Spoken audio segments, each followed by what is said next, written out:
All the listeners of Health Education Lecture Series, I'm your host, Gurdeep Singh Sandhu, homeopathic consultant. My clinic address is 7021 Village Parkway, Dublin, California 94568. My phone number is 408 687 1899. Email homeomedicine HOMEOMEDICINE @yahoo.com. So, anytime, at any age, if you are suffering from any disease, you can call me for consultancy. And even if you are tired of any treatment from any systems, and you need to get second opinion for any disease, you can call me at 408 687 1899. All persons, those who can call me from phone number, that's a WhatsApp phone number. But if you do not want to call on phone number, you can send your history on email HOMEOMEDICINE @yahoo.com. And you can send your history and you can get my opinion about your sickness. We are here to deliver you the next lecture of Health Education Lecture Series. And the lecture series by the name of How the Life Was Created from Life. And in this lecture series, we are regularly discussing how this structure came into existence and how this structure starts working. What are the systems inside this body, how they work, and all that. We are discussing it systematically in these lectures. But still, we are in the initial phase of this lecture series. And as a fetus develops inside the mother's womb, and we are giving you the details of those incidences which occurs during 280 days of fetus when it is in the mother's womb. What happened with the mother, what happens with the fetus, all those things we are systematically discussed with you. All those peoples listen me every day from 5 to 5:30 in English, from 5:30 to 6 in Hindi, and from 6 to 6:30 in Punjabi. My motive is to convey this functioning, formation, and functioning of this body to my community of any language. Those who can understand English, yes, they should understand. Those who understand Hindi, yes, they should understand. And same way, the Punjabi media, those who understand only the Punjabi, so that they can understand what I want to say, what I want to convey you. I'm not saying basically, I'm conveying you. What has been searched out till now in the medical science since the beginning of the sperm and the ovum, and after that, how this body is formed and how this body starts working, how these organs starts formations, all these things I'm discussing with you systematically. And our last lecture was regarding the heart attacks, or it started from the fetal circulations, fetal heart circulations. When we came at that point, we discussed the various changes which we do not accept in normal life and we consider them as a disease, just like the patent of foramen oval. There are many more other things we will discuss when we will discuss the part of diseases. But here, whatever was related to this chapter was the functioning of heart, which is different from the healthy human being after birth. So those things we have discussed. But as it is concerned with the heart, the most important organ of our body, and without which it is not the life is not possible to survive for a longer period. That is why we think that we should discuss the heart functioning in detail, or the heart problems. So then we started discussing about the heart attacks, and we give you the briefing about what is heart attack details. There are many more different names given to this heart attack, and coronary artery disease, ischemia of the heart muscles, and chronic ischemia of the heart muscles. What happens with that? There is a spasmodic constriction of the blood vessels which supply the blood to the heart muscles, or there is a uh, something wrong in the connections. That connection is not going normally. Sometimes, okay, we will take care of that later. So now, this the main causes behind that is when the heart muscle or heart body as a whole, it is not supplied by the circulation properly, food and oxygens, then the cells go die.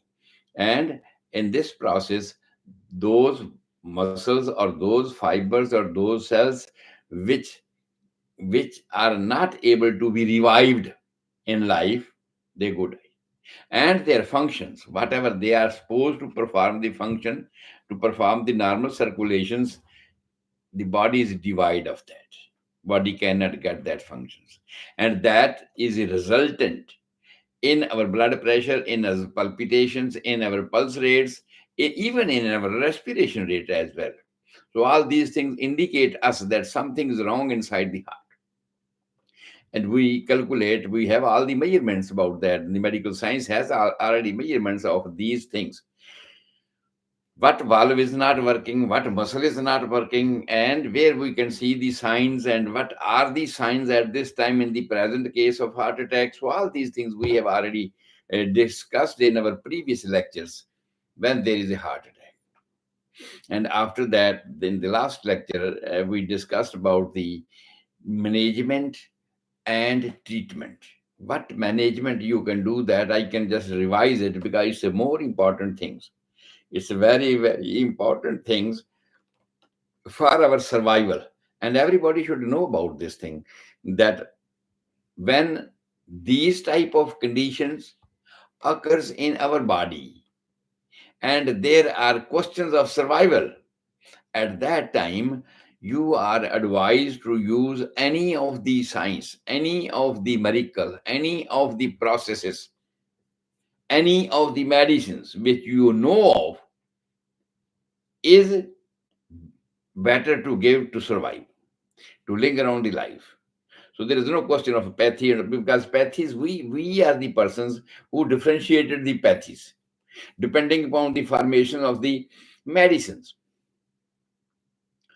Medicines, all the pathy, all the systems make from the universal substances, and every universal substances has been given a specific identification, specific characteristics to each substance. That is why their name is different. And that identification means there is a different definition of this one. That identification means how a substance affects the human body. Alum, borax, salt, sodium chloride, any other salts, any other herbs, all those things.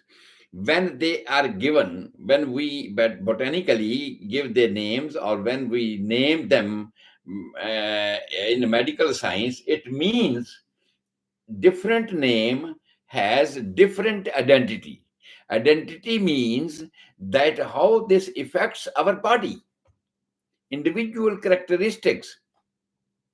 Just like many times I will explain you that borax is a white, alum is a white, salt is a white, sugar is a white. But how we can differentiate it? Physical reactions, chemical reactions, you know better more than me that there are many more different ways we can identify the substances from each other. But still something remains which we need to differentiate to identify individual characteristics of a substance. Then there comes in practice the therapeutic way of identification. Therapeutic way of identification means give this substance to a person or to the persons, and you will feel the individual characteristics produced by the substance is its specific identification. And that whatever the identification, whatever the effects sodium chloride will produce on a body, sugar will not produce the similar type of effects, borax will not produce the similar type of effects. Some of the effects may be similar, but some of the effects will be totally individual, totally characteristics, and that is the therapeutic way of identifying the substances. That is why a different name has been given botanically to a substance which is used as a medicine.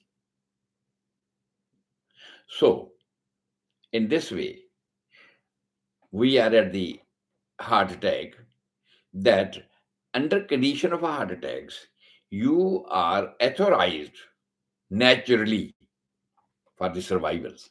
Everybody has a right to survive, and everybody has to use any of the science or any of the substance which they think better at that conditions, that they can apply it and they can survive, they can use it. And because there is no other alternative way at that point. So in this way, whatever at present is going on, I have described yesterday, just like I told you about the nitroglycerins, that the allopathic doctors, they are prescribing mainly. And when the patients are coming with this history that ultimately can lead to heart attack, even gas formation, acidity, burping, all that, or other inflammations of the organs of the mediastinal organs and the lungs, or other organs in the chest. When they have this type of history and they presume that ultimately it may lead to a heart attack, then the doctor recommends this type of medications to dilate the blood vessels. What happens in the heart attack? The blood slow down, and there is a clogging of the blood vessels, or there is a formation of clot. And there are two means: dissolve the clot, dissolve the clot, or dilate the blood vessels so that the clot can move forward. And ultimately, with the revolving circulation, that can dissolve. So means two type of medications: vasodilators and blood thinner. These two type of conditions are used. The two type of medicines are mostly used to relieve immediately the complaints of the heart attacks. Other things we have already discussed. Let the patient lie down safely and support him in its easy position, that's lying on easy position, so that the more force is not exerted by the heart to send the blood to the organs at the end distal part of the body, you can say, from the feet, from the finger tips and all that, so that the blood can go easily, normally, with a less force used by the heart. So these are the positions and all that. And I also told you about the homeopathy. Being homeopathic doctor, I told you about that. Aconite, is a sudden medicine. Though I told you the heart attack is not a sudden thing, it gradually develops in a conditions, and ultimately it abrupts, which is unacceptable, or which is not bearable. Then we call the heart attacks, which causes pain, cold sweating, breathlessness, and all fatigues, and all those symptoms we have already told you yesterday. In this way, when this conditions appears as if it is sudden, though there is a back history, sudden, then the aconite medications is a wonderful medicines which has cured many of the cases, relieved cases, or survived them under these conditions. And after that, I told you about the when you are indecisive, you cannot decide whether we should use the medicine for vasodilator, whether we should use the medicine for blood thinner, whether we should use the constriction medications for the blood vessels. Under those conditions, our arnica medicine, arnica montana, is a wonderful medicine, even in a stroke or even in a heart attack. Stroke is the brain damage, brain blood vessel circulations damaged in the brain. And this medicine is a wonderful medicine. Basically, that's known as apoplexy. So, in this way, if you have to keep in pocket, if you are having this type of tendency that anytime you may have a heart attack, your conditions are such that it may convert into the heart attacks, but still you should keep in mind, you should keep in pocket nitroglycerin along with this I told you, the aconite and the arnica medicines, which you can take at the same time, and it will relieve you in a short while. This has been experimented hundreds of times in homeopathic practice. Hundreds of times it has been experimented, and with wonderful results. Later on, as there are many more other medications and the other systems in homeopathic and Ayurvedic medicines, the Arjuna, Crataegus, Cactus grandiflora, Spigelia. These are the wonderful medicine to be used later on, even in a mother tincture in a crude forms, in Ayurvedic and in mother tinctures in homeopathic medicines, that you can continue regularly to survive the muscle fibers which were devoid of oxygen and food, and they died. Though there is a less recovery as compared to the other tissues of the body, there is a less recovery of the cardiac muscles. But even then, it has been noted that the Crataegus, Oxycantha, Arjuna, these are having a wonderful effect for regeneration along with the arnica medicines. And also, in my practice, I have noticed that the calendula, the flower,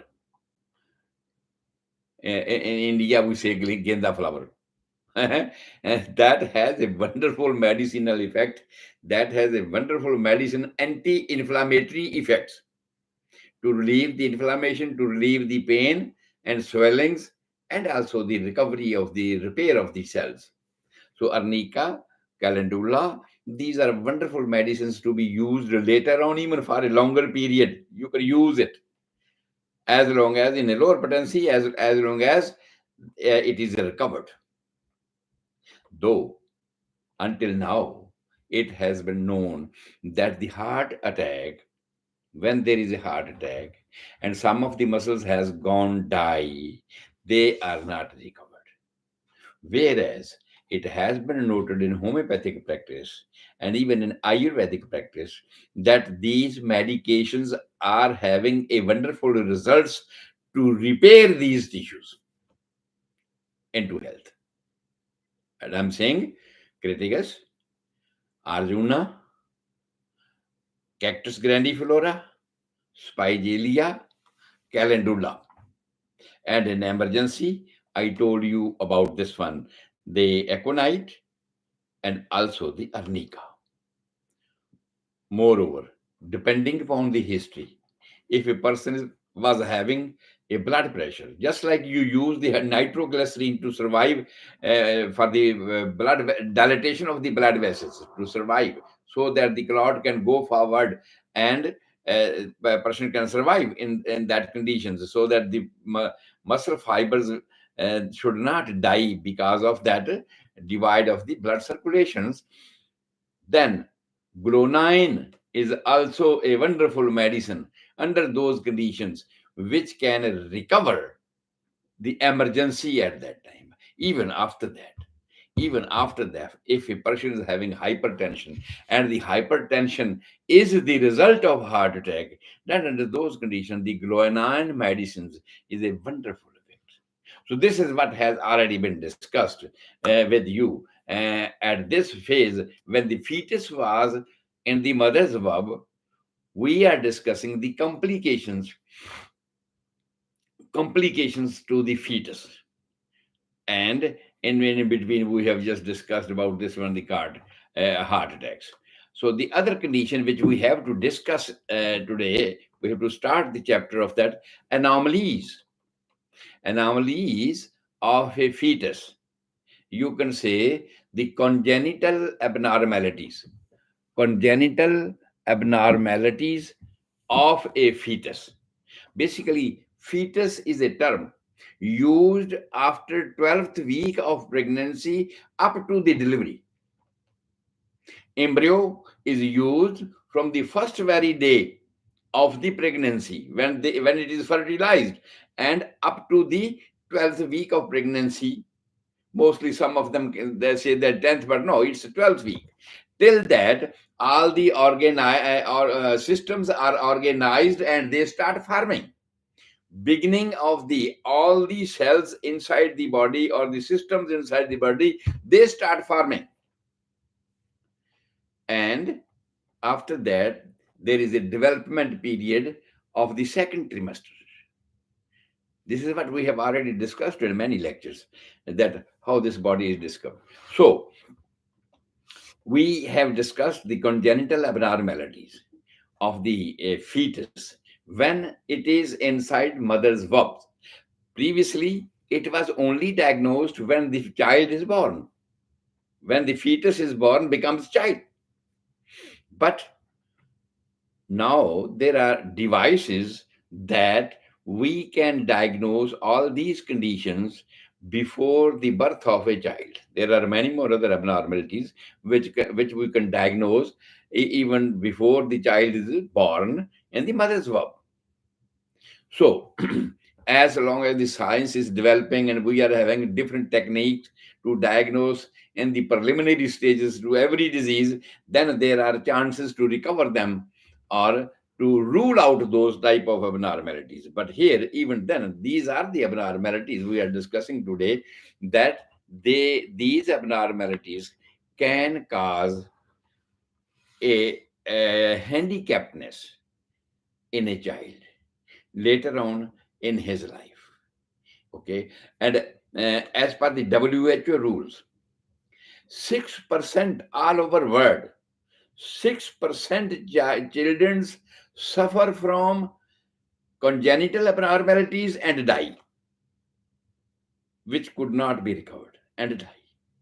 Whereas even in civilized and developed countries like America, Canada, and European countries, 3 to 4% children suffer from congenital abnormalities, suffer from these type of abnormalities, and which are termed as anomalies in a child. So these anomalies in a child, just like we have discussed, the heart, the brain, the limbs, internal organs, it can occur. It can occur in the heart. Just like in the heart, I have already told you many times, we have discussed this chapter.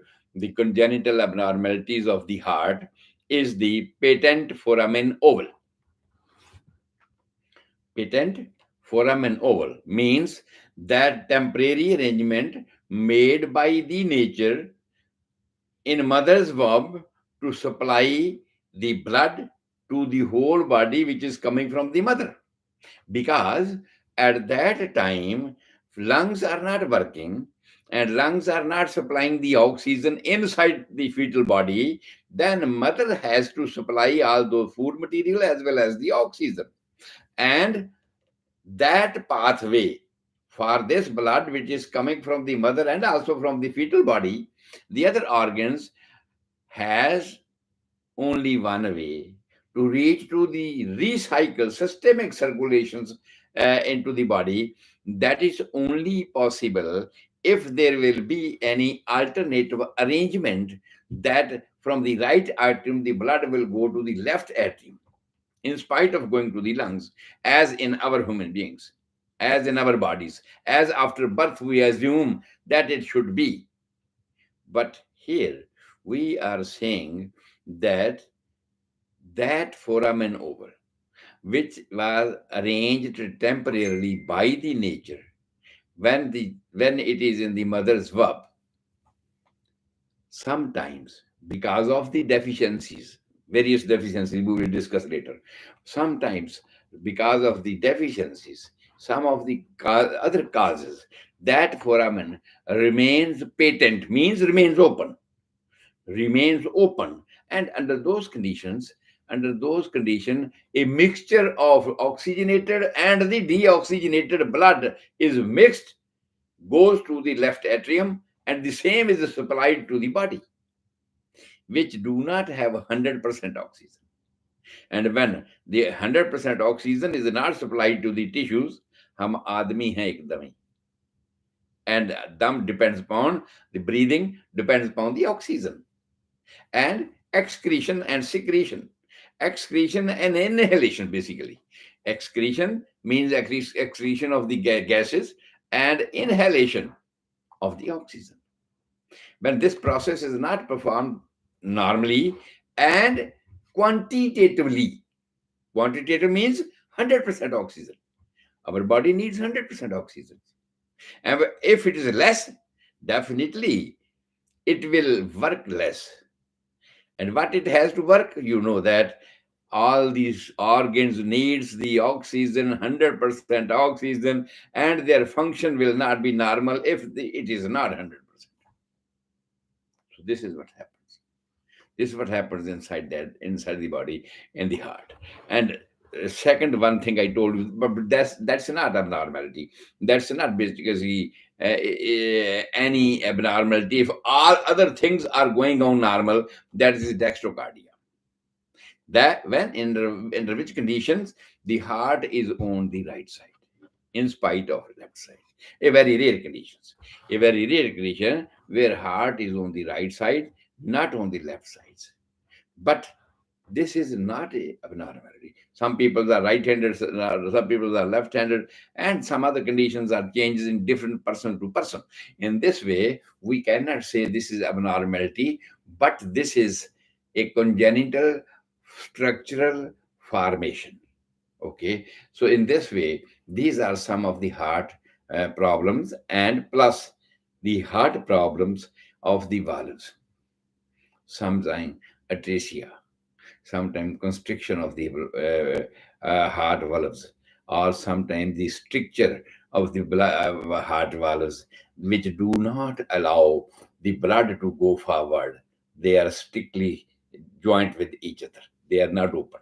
If the door is not open, no one can come inside. The same way, sometimes there is a condition in the valves, in the tricuspid valve, from right atrium to right atrium to the right ventricles, and sometimes even from the pulmonary vein, that is the semilunar valve, or sometimes the valves which are coming from the lungs to the left atriums.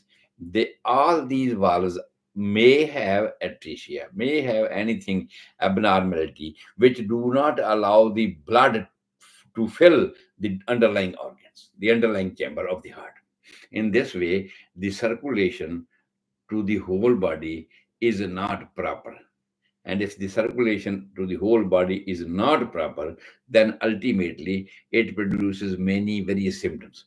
And in my previous lectures, if somebody has a regularly listener of these lectures, he might have listened that I have given you the surface anatomy of the heart.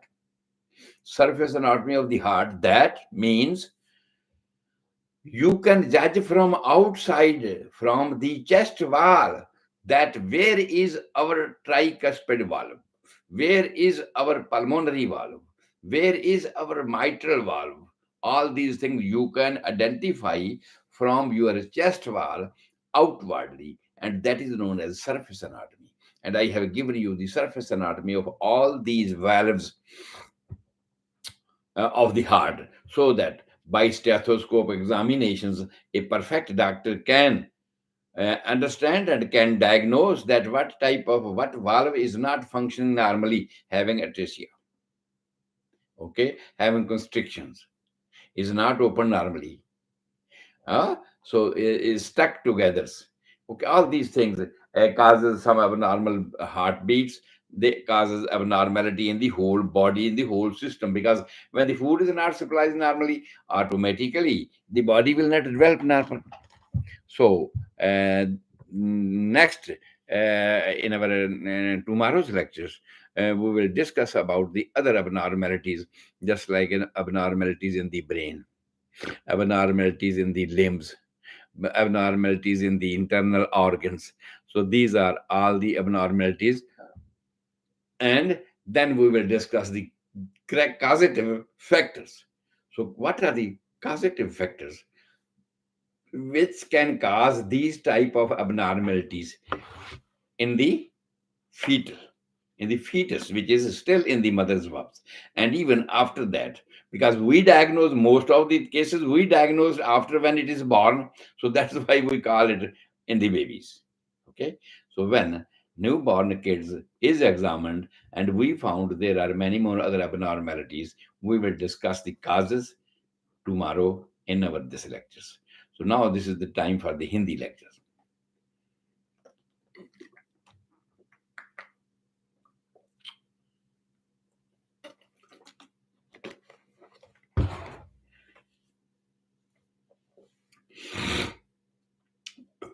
Hindi सुनने वाले तमाम श्रोताओं को Gurdeep Singh Sandhu homeopathic consultant की ओर से बड़े प्यार और सत्कार से सत श्री अकाल। मैं हाजिर हूँ आपका रोजाना का show health education lecture series लेकर। और इस हेल्थ एजुकेशन लेक्चर सीरीज में, जैसा कि आप जानते हैं, हम सिस्टेमेटिक स्टडी आपको दे रहे हैं।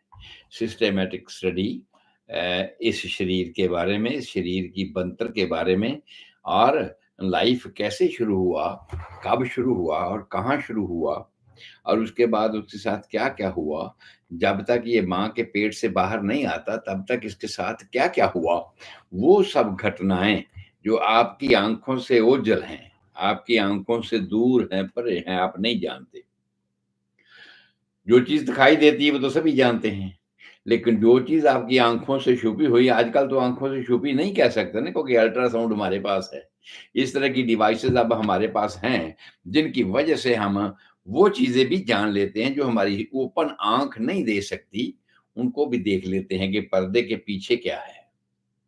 और फिर भी जो जितनी हम ओपन आई से देख सकते हैं, उतना सब शायद अल्ट्रासाउंड से नहीं देख सकते। कि आपने देखा होगा कई बार डॉक्टर लोग एग्जामिन करते हैं, वो बोलते हैं कि लड़का होगा, अब होती है लड़की, क्योंकि उनके अपने मेजरमेंट्स हैं। हम भी आपको बताएंगे कि आइडेंटिफिकेशन कैसे कैसे करते हैं अल्ट्रासाउंड में, और गलती क्या कहाँ हो जाती है, कैसे हो जाती है। क्योंकि वो जो अंगों की डेवलपमेंट है ना, वो मैंने तो आप सब लोगों को बता दी थी। पिछले लेक्चर जो आए थे ना, उसमें सब में मैंने आपको बता दी थी कि even after the 16th week, you can well imagine that the child, या सॉरी हम अंग्रेजी में चले गए, कि ये बच्चा जो है वो लड़की होगी या लड़का होगा। और उसके लिए मैंने आपको पॉइंट्स बताए थे कि भाई अगर लड़की होगी तो उसके जो अंग के स्पॉट बनेंगे, अभी नी पत्थर रखा है, नींव डाली है, कोई अंग बना नहीं है। 16 वीक्स की बात हम कर रहे हैं। उस वक्त ऐसा होता है कि ये अंग बनने शुरू होने वाले हैं, नींव रखी गई है, और वो नींव के बाद एक लैंड मार्किंग है हमारे पेट का, लैंड मार्किंग है हमारे पेट का। और वो लैंड मार्किंग के अगर अंदर है पेट की तरफ है, नाभि की तरफ है, तो फीमेल होगी। और अगर वो जो स्पॉट बन रहा है, वो आउट ऑफ दैट वॉल हमें दिखाई देता है, बिल्कुल बेशक बिल्कुल साथ ही में हो, जैसे हमारे टेस्टिस है, ये इंडिकेट करेगा कि होने वाला बच्चा अभी बना कुछ नहीं है। अभी कोई यूट्रस नहीं बनी, अभी कोई ओवरी नहीं बनी, अभी कोई फैलोपियन ट्यूब्स नहीं बनी, अभी कोई पेनिस या टेस्टिस नहीं बना, लेकिन ये स्पॉटिंग जब नींव रखी जाती है, तो उस वक़्त भी हम अल्ट्रासाउंड से देख पाते हैं। लेकिन गलती कहाँ होती है, वही कभी फिर हम बताएँगे, क्योंकि मैं ये सब चीज़ें पहले आपको बता चुका हूँ। क्योंकि आज का जो चैप्टर है हमारा, वो ये है कि अ, क्योंकि कल हमने हार्ट अटैक की बात की थी, फिर मैं थोड़ा-सा दोहरा दूँ, क्योंकि अंग्रेज़ी के लेक्चर में मैंने इस चीज़ को दोहराया। हार्ट अटैक की बाद मैं आपको बता दूँ कि हार्ट अटैक कहते क्या हैं, किसको हैं? हार्ट अटैक कहते हैं कि जब हार्ट के मसल्स को ऑक्सीजन की सप्लाई ना हो। कारण क्या हो सकता है? या तो वो आर्टरी ब्लॉक हो गई है, उसमें कोई थिकनेस आ गई है, कंस्ट्रिक्शन हो गई है, स्पाज़मोडिक तौर पे कंस्ट्रिक्शन हो गई है। इसकी वजह से हो गया है। उसका अंदर ल्यूमन जाम हो गया है, ब्लड क्लॉट हो गया उसमें। तो मतलब कुछ भी ऐसा कारण हो सकता है, जिनकी वजह से खून जिस तरफ को, जिस मांसपेशी को, जिस हार्ट के हिस्से को सप्लाई नहीं हो रहा, उसका काम नहीं होगा, वो काम नहीं करेगा। भूखे भगत ना कीजिए, ले ये माला अपनी लीजिए। वो भूखिया साडे तो नहीं काम हुंदा। हाँ जी, सो वही बात जो हार्ट में होती है कि जब उसको ऑक्सीजन या फूड की सप्लाई नहीं होती, तो मांसपेशियाँ डेड हो जाती हैं। ये बात हम आप सब लोगों को बता रहे हैं। लेकिन ये ज़रूरी बात फिर दोबारा दोहरा रहा हूँ मैं, वो ये दोहरा रहा हूँ कि इस तरह की इमरजेंसियों में आम तौर पे हिस्ट्री मैंने आप सब लोगों को बता दी कि पीछे क्या-क्या कारण हो सकते हैं।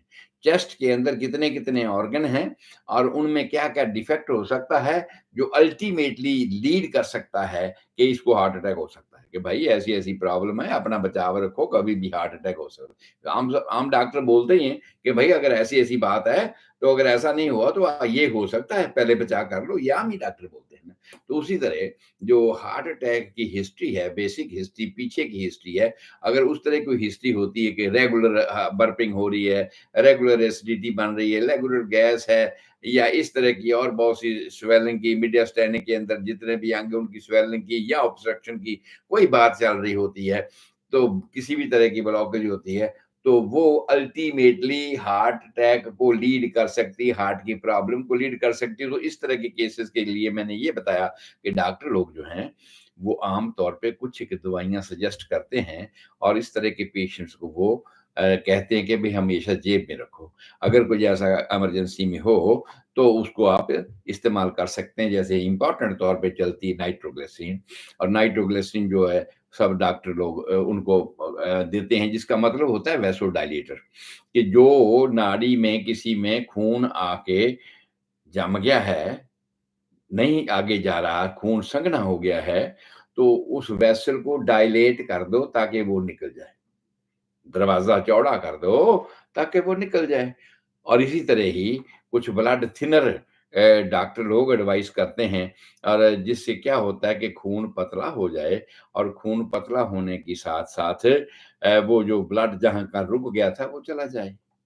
लेकिन पतला होगा, इट मे टेक टाइम। लेकिन वैसोडायलेटर जो है, ब्लड वेसल्स को डायलेट करने वाली जो बात है, वो इमीडिएट हो जाएगी। और इसलिए डॉक्टर लोग नाइट्रोग्लिसरीन्स को या इस तरह के प्रोडक्ट को बहुत ज़्यादा तवज्जो देते हैं।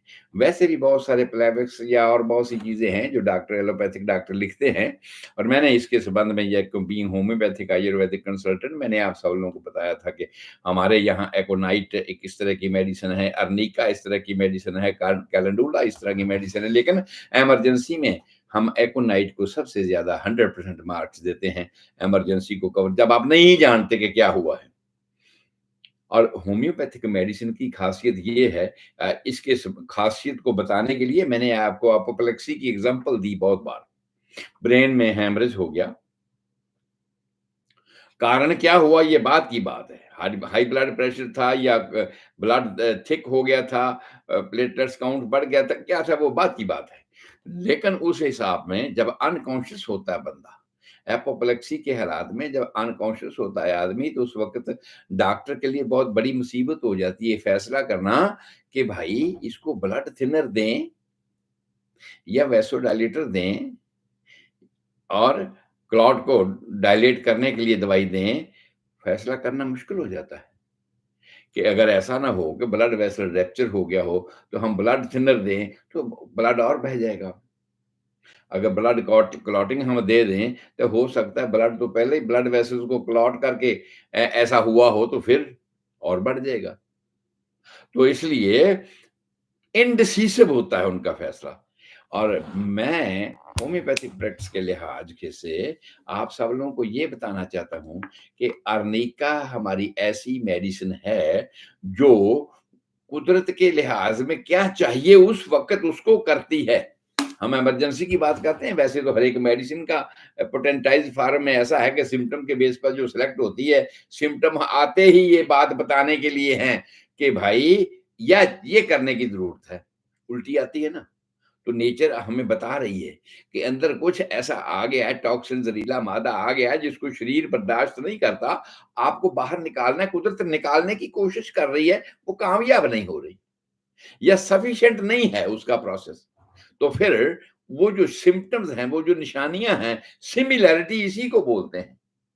सिलेक्शन बाय सिमिलैरिटी, इसी चीज को बोलते हैं कि नेचर को समझना, नेचर क्या चाहती है वो करना चाहती है। और मैं ये कह रहा था कि इस तरह के हार्ट अटैक या जो है एपोप्लेक्सी वगैरह, ब्रेन हेमरेज या स्ट्रोक की वजह से अगर इस तरह की कोई कंडीशन होती, तो उसके लिए हमारे पास ये मेडिसिन है एकोनाइट, आर्निका, ये बहुत इमरजेंसी के तौर पर, और वो करती हैं जो नेचर को चाहिए।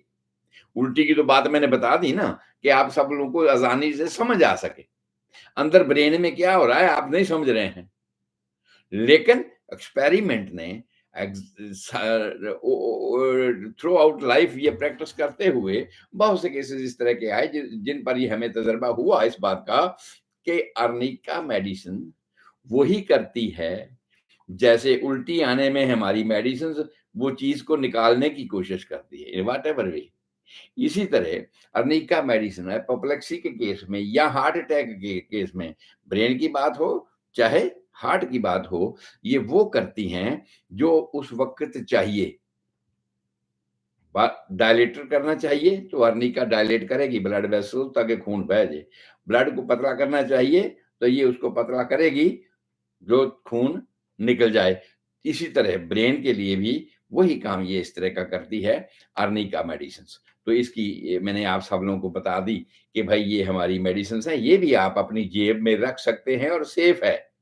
एकोनाइट, अर्निका। एक बात और जो हम समझते हैं कि होम्योपैथिक का क्रेडिट है, ये होम्योपैथिक का क्रेडिट है कि होम्योपैथिक की मेडिसिन एक्सपायर नहीं होती। एज लॉन्ग एज मेडिसिन, जब जहां तक वो मेडिसिन की एग्जिस्टेंस है, उसका स्वरूप है, तब तक वो एक्ट करेगी। मैं आपको बता दूं कि मैं 1973 का यूनिवर्सिटी बिहार का गोल्ड मेडलिस्ट हूं, और उस वक्त हम लोग जो मेडिसिन इस्तेमाल करते थे ना, उनका एक पैकेट मेरे पास कुछ एक मेडिसिन का अभी भी रखा हुआ है एक्सपेरिमेंट के तौर पर। अगर कोई कहे कि भाई ये तो एक्सपायर होगी, ऐसा हो जाता है। ऐसा हो जाता है क्योंकि एलोपैथिक स्टाइल जब माइंड होता है ना, तो वो ये सोचते हैं कि ना, ना 3 साल के बाद तो एक्सपायर हो जाती है, हर एक मेडिसिन हो जाती है, होम्योपैथी कैसे नहीं होती? तो वो एक्सपेरिमेंट करने के लिए, वो बताने के लिए कि नहीं, होम्योपैथिक में ऐसा नहीं होता। इसलिए अगर आपकी नाइट्रोग्लिसरीन है या आपकी जो दूसरी मेडिसिन्स हैं, जो भी कुछ आप आपके डॉक्टर प्रिस्क्राइब करें, उनकी तो डेट एक्सपायरी होगी। लेकिन आपके अर्निका की, आपके एकोनाइट की कोई डेट एक्सपायरी नहीं है। आपको सिर्फ लिक्विड फॉर्म में उसका एक ड्रॉप ही मुंह पे रखना है इमरजेंसी के हालात में, और वो आपको सर्वाइव करेगा। और ये इस तरह के एक्सपेरिमेंट्स बहुत से किए गए, और मैंने ये भी कहा कि जब इस तरह का हालात होता है ना, तो हमारे पास इतना समय नहीं होता सोचने का, क्या इस्तेमाल करें, क्या ना करें। उस वक़्त हमें वही करना होता है जो सबसे बेहतर, इमीडिएट, एट हैंड, कि हमारे पास है और हम इस्तेमाल कर सकते हैं, वो होना चाहिए। इसलिए मैं आप सब लोगों को कह रहा हूँ कि सब्सटेंसेस तो नेचर के हैं ना, उनके नाम ही हमने बदले हैं ना, उनके नाम ही हम बदले हैं, लेकिन उनकी जो प्रॉपर्टी है, उनकी जो आइडेंटिफिकेशन कुदरत ने उसको देकर भेजी है, वो तो वही है। और उस आइडेंटिफिकेशन के बिहाफ से जितना जितना आदमी ने जाना, उसके हिसाब से उसका वो नाम रख दिया।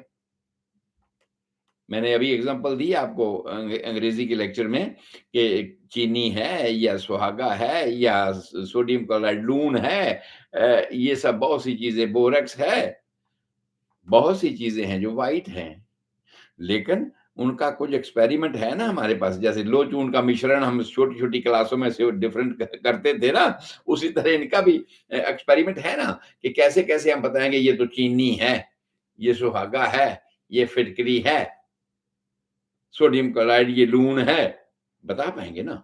लेकिन कुछ ऐसी चीजें होंगी जिनको आप इस तरह का प्रैक्टिकल में नहीं बता पाते।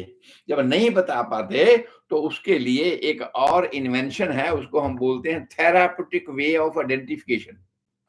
थेराप्यूटिक वे मतलब किसी चीज को किसी ह्यूमन बीइंग को देकर देखिए, क्योंकि किसी भी चीज को मेडिसिन कहने का मतलब क्या है?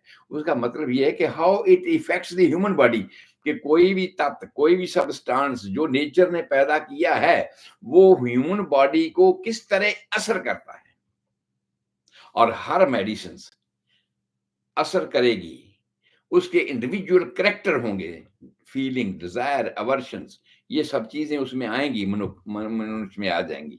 ठीक है, बहुत सी चीजें जो फिजिकल रिएक्शन में, जो केमिकल रिएक्शन में साबित नहीं हो पाई हैं, वही जो हैं वो थेराप्यूटिक वे में एकदम सामने आ जाएंगी कि ये इंडिविजुअल कैरेक्टर है, हमने बार बार इसको ये चीज दी और इसमें ये सिम्टम था, उसमें ये था, इसमें ये था, इसमें वो था। और कुछ ऐसे सिम्टम होंगे जो हर मेडिसिन के, सुहागे के डिफरेंट हो गए, फटकरी के डिफरेंट हो गए, फटकरी के डिफरेंट हो गए, चीनी के डिफरेंट हो गए, नमक के डिफरेंट हो गए। एग्जाम्पल दे रहा हूं मैं, आसानी से आप समझ सकते हैं इस बात को। इसलिए लेकिन जब आप नमक खाएंगे तो आपके शरीर को क्या होगा? There are symptoms. फटकरी खाएंगे, आपके शरीर में क्या चेंजेस पैदा करेगी? डिफरेंस होगा। इसी तरह नेचर ने जितने भी सब्सटेंस पैदा किए हैं ना, जिससे हम मेडिसिन बनाते हैं, उनका नामकरण होने का मतलब ये है कि how it effects the human body, physical level पे या मेंटल लेवल। जब मेंटल लेवल की बात आती है तो हम बोलते हैं होम्योपैथिक, फिजिकल लेवल की बात आती है तो हम बोलते हैं एलोपैथिक या आयुर्वेदिक। लेकिन जैसे बहुत बार मैंने ये एग्जांपल आप सब के सामने रखी, पॉपी प्लांट है ना, पोस्ट का पौधा, पोस्ट के पौधे से अफीम निकली, ये उसका नेचुरल कंटेंट है। अब इस पोस्ट के पौधे की अफीम नेचुरल तौर पे जो बन के आ गई है, उसकी एक प्रॉपर्टी है, एक उसका गुण है जो कुदरत ने इसको दिया है, जिसको हम फिजिकल लेवल पे भी जांच सकते हैं, थेराप्यूटिक वे में भी जांच सकते हैं। लेकिन फिजिकल रूप में जब उसको इससे हमने पैथेडीन मॉर्फिन बना ली, तो जो वो इफेक्ट करती है, पोस्ट करेगा, तो वही क्वांटिटी का फर्क पड़ जाएगा ना, क्वांटिटी का फर्क होगा। लेकिन जो उसके बाद अगर क्वालिटी की बात आती है, तो फिर हम उसको पोटेंटाइज फॉर्म में ले जाते हैं और देखते हैं कि सिम्टम तो मॉर्फिन देने के बाद भी मेंटल पैदा हुए थे, लेकिन हमने फिजिकल सिम्टम्स को तरजीह दी, मेंटल सिम्टम को इग्नोर कर दिया। ये जो एलोपैथिक स्टाइल में जो मॉर्फिन का टीका देंगे तो वो कभी नहीं बोलेंगे कि भाई इसको ऐसे ऐसे मेंटल स्टेट भी आ गई।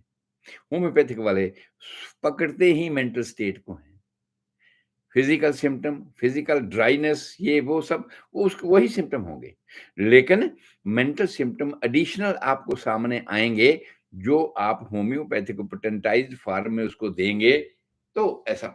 मेरे कहने से मतलब, ये बात बताने से मतलब ये है कि नेचर से जो क्वालिटी जो लेकर कोई सब्सटेंस बना है, पैदा हुआ है इस यूनिवर्स में, और उसको हम दवाई के तौर पे इस्तेमाल कर रहे हैं, तो उसके दवाई के तौर पे इस्तेमाल करने का मतलब है कि वी हैव आइडेंटिफाइड, हमने उसको इस तरह जाना, ऐसे आइडेंटिफाई किया कि ये हमारे शरीर को कैसे असर करती है।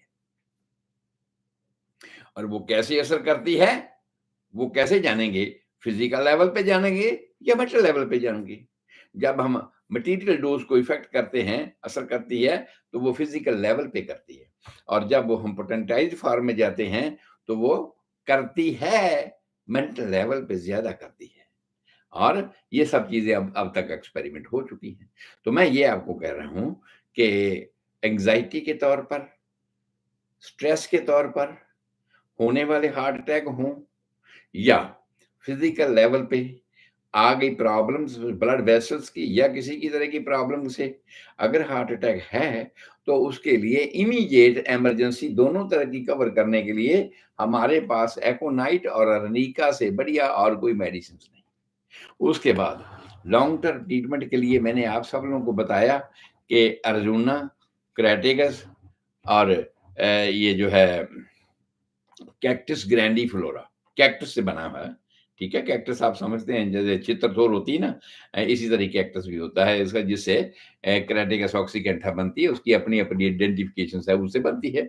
और स्पाइजेलिया का मैंने नाम लिया था, और मैंने कैलेंडुला का नाम लिया था। कैलेंडुला को हम साधारण बोलते हैं कि गेंदे का फूल है, इसमें क्या प्रॉपर्टी होगी। और जब इसका एक्सपेरिमेंट होम्योपैथिक तौर पे इसको मेडिसिन में बनाया गया और देखा गया कि भाई इसके जितना बड़ा एंटीसेप्टिक एंटीबायोटिक हो रहा है ही नहीं। और ये जाना गया कि इवन एक्सटर्नल नहीं, इंटरनल भी इस तरह की अगर कंडीशन आती है किसी इन्फ्लामेशन की या किसी हालात की, तो ये उसको भी कवर करता है। और मैंने इसको बहुत बार एक्सपेरिमेंट किया है। बहुत बार अपने केसों में एक्सपेरिमेंट मैंने किया है कि कैलेंडुला, गेंदे का फूल, पुराने ज़माने में लोग उसको मसल कर, पत्तियाँ उसकी मसल कर या फूल को मसल कर ज़ख्म पर लगाया करते थे। भूल गए हम, छोड़ दिया उसको। लेकिन अभी क्या हुआ कि होम्योपैथिक ने उसको मदर टिंचर बना दिया कैलेंडुला, गेंदे के फूल से, और वो इतना बड़ा हार्ट अटैक की बात चल रही है, और हार्ट अटैक में वो इतना बड़ा काम करता है। और इवन स्ट्रोक अगर जो ब्रेन में भी ऐसा हुआ, तो उसमें भी ये इतना बड़ा काम करता है। तो ये सब चीज़ें मैंने आपको आज के इस प्रोग्राम में बतानी चाहिए। और उसके बाद हमारा जो चैप्टर है आगे का, वो ये है कि बच्चा माँ के पेट से बहुत सी एबनॉर्मेलिटी लेकर आता है। हम घर भी बनाते हैं ना, तो जब घर पूरा बनकर तैयार हो जाता, फिर भी हमारे मन में रह रहा था, यार ये खिड़की यहाँ नहीं लगानी थी, यहाँ होनी चाहिए थी। नॉर्मली क्रॉस वेंटिलेशन नहीं होगा जब तक ये यहाँ नहीं होगी। ये रसोई यहाँ नहीं होनी चाहिए थी, इसको ऐसे होना चाहिए था। बहुत सी चीजें हम घरों में भी करते हैं। इसी तरह ही ये जो शरीर है ना, इसकी बनतर के हिसाब से भी बहुत सारी कमियां रह जाती हैं, जिनको हम कहते हैं एनॉमलीज, कमियां रह गई हैं। किसी बच्चे के शरीर में उसकी बनतर के हिसाब से, बनतर तो बननी शुरू होगी 5वें हफ्ते में, और उसके बाद अब उसका सभी और अलग अलग अंगों के नींव पत्थर रखने शुरू हो गए।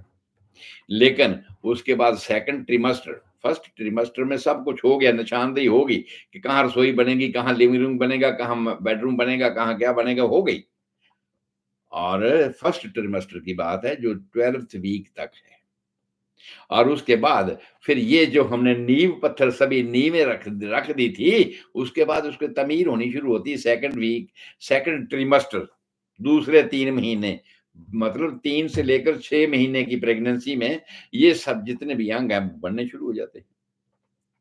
रसोई बननी शुरू हो गई, लिविंग रूम बनना शुरू हो गया, सब कुछ बनना शुरू हो गया, नींव से आगे बात आ गई और कंप्लीट होना शुरू हो गया। कुछ अंग ऐसे हैं जो थर्ड ट्रिमेस्टर में जाकर कंप्लीट होते हैं, जैसे मैंने आपको ये बहुत बार बताया है कि कान का सुनना या कुछ और चीजों का कई बार लेट हो जाता है, आंखों का खुलना आंखें ठीक हैं, देखने के काबिल हो गई हैं, लेकिन आँख अभी बंद है। वो 30वें वीक में जाकर जाकर वो खुलती हैं। और ऐसे-ऐसे सब चीज़ें मैंने आप सब लोगों को बता रखी हैं कि भई कौन-कौन चीज़ कब-कब तामीर होती है, कब-कब वो अपना काम करना शुरू करती है, तब तक उसका काम कंप्लीट होता है या नहीं होता है। लेकिन इस तरह की कुछ एक ऐसी चीज़ें हैं, जो बच्चे के जन्म तक ठीक नहीं हो पाई हैं, नॉर्मल नहीं हो पाई हैं, उनको हम बोलते हैं एनोमलीज़।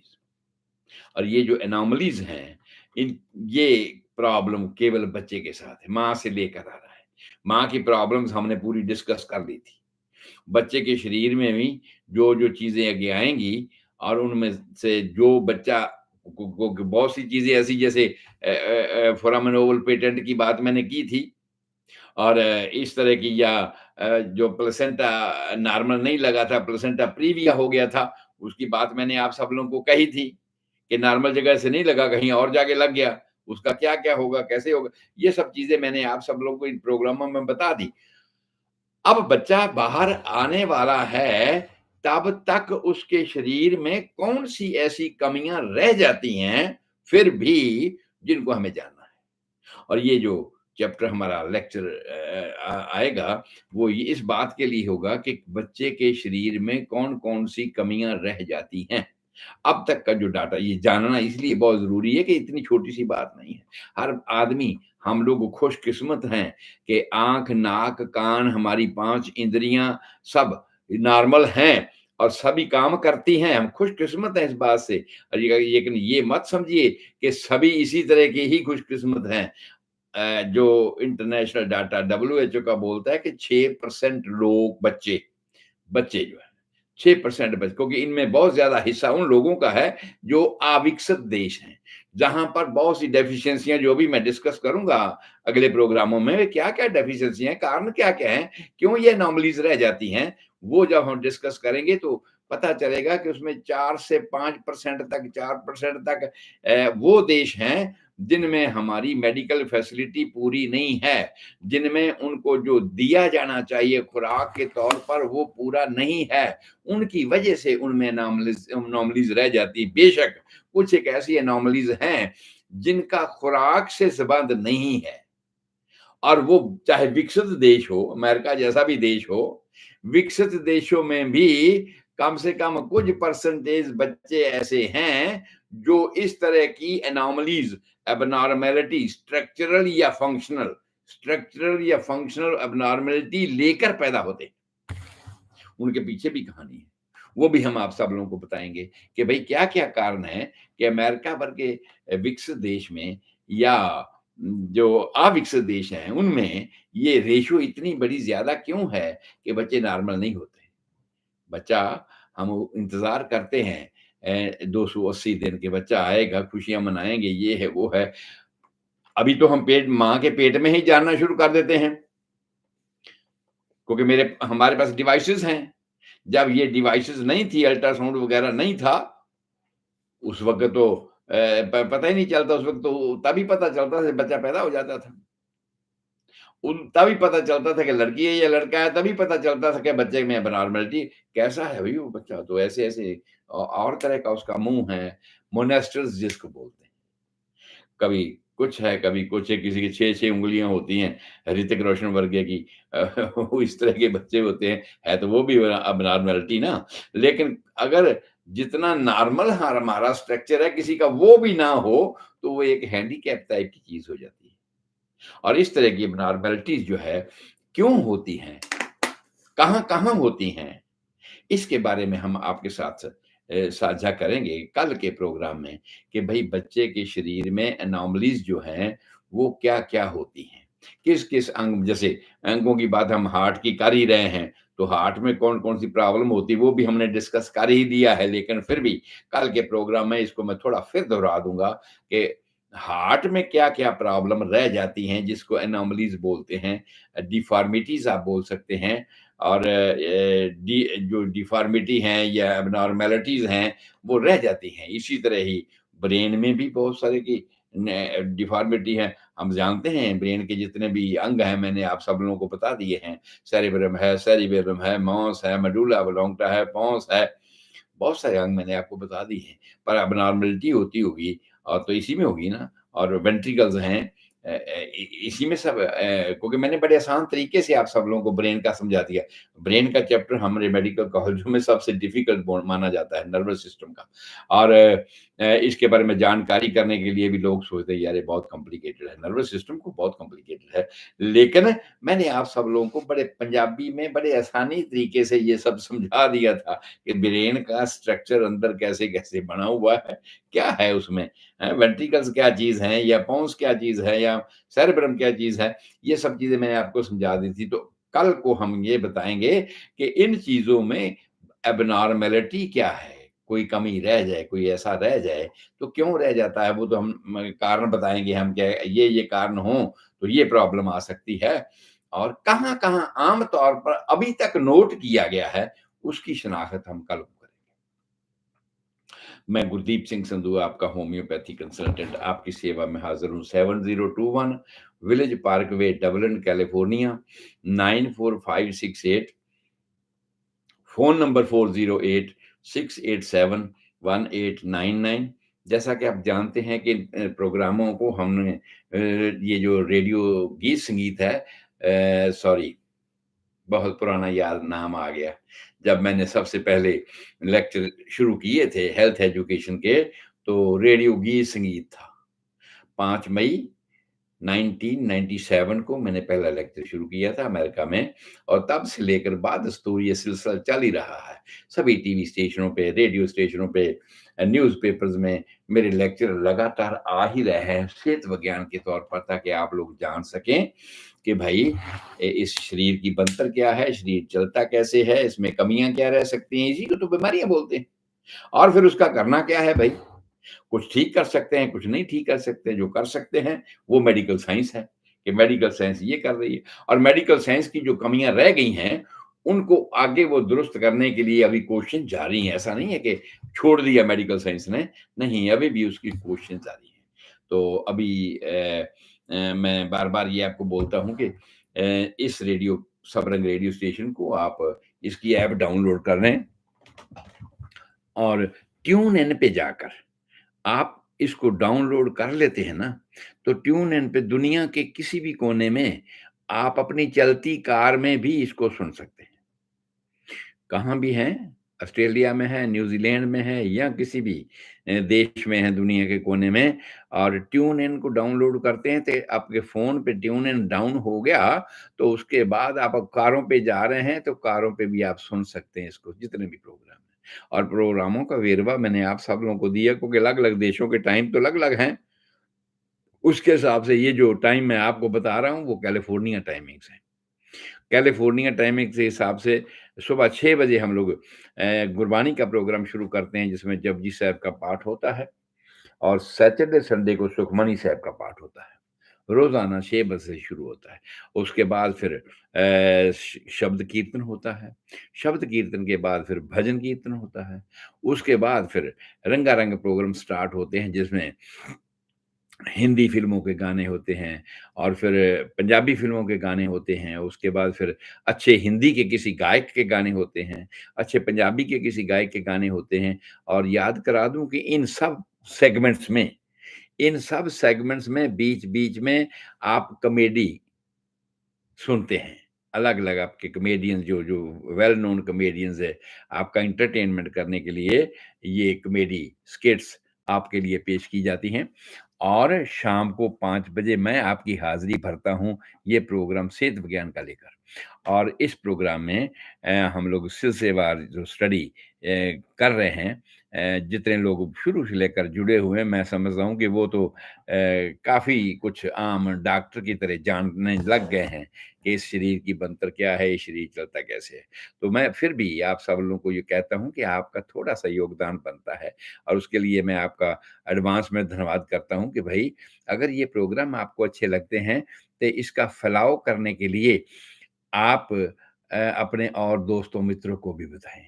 आप अपने दोस्तों मित्रों को, रिश्तेदारों को, जिनको आप समझते हैं ना, डियरेस्ट एंड नियरेस्ट हैं, कि भाई वो भी ये जानें। वो भी अगर इस तरह की प्रॉब्लम आ सकती है तो उससे बचें। उनको ज़रूर बताइए कि ये वो प्रोग्राम सुनें और सुनकर अपनी सेहत का ख़्याल रखें, तंदुरुस्त रहें। सो आप सबका रब राखा, आप सबकी अच्छी सेहत के लिए दुआ करता हूँ। आज का हिंदी लेक्चर समाप्त हुआ और अभी हम चलेंगे पंजाबी के लेक्चर में।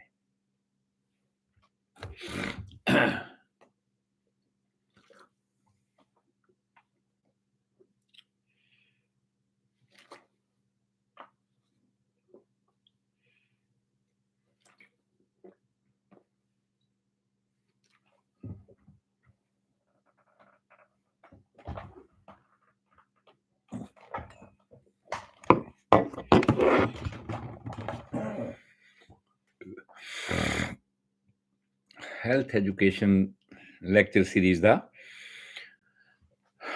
ਪੰਜਾਬੀ ਵਿੱਚ ਲੈਕਚਰ ਸੁਣਨ ਵਾਲੇ ਸਾਰੇ ਹੀ ਸਰੋਤਿਆਂ ਨੂੰ ਗੁਰਦੀਪ ਸਿੰਘ ਸੰਧੂ ਹੋਮਿਓਪੈਥਿਕ ਕੰਸਲਟੈਂਟ ਵੱਲੋਂ ਬੜੇ ਪਿਆਰ ਤੇ ਸਤਿਕਾਰ ਨਾਲ ਸਤਿ ਸ੍ਰੀ ਅਕਾਲ।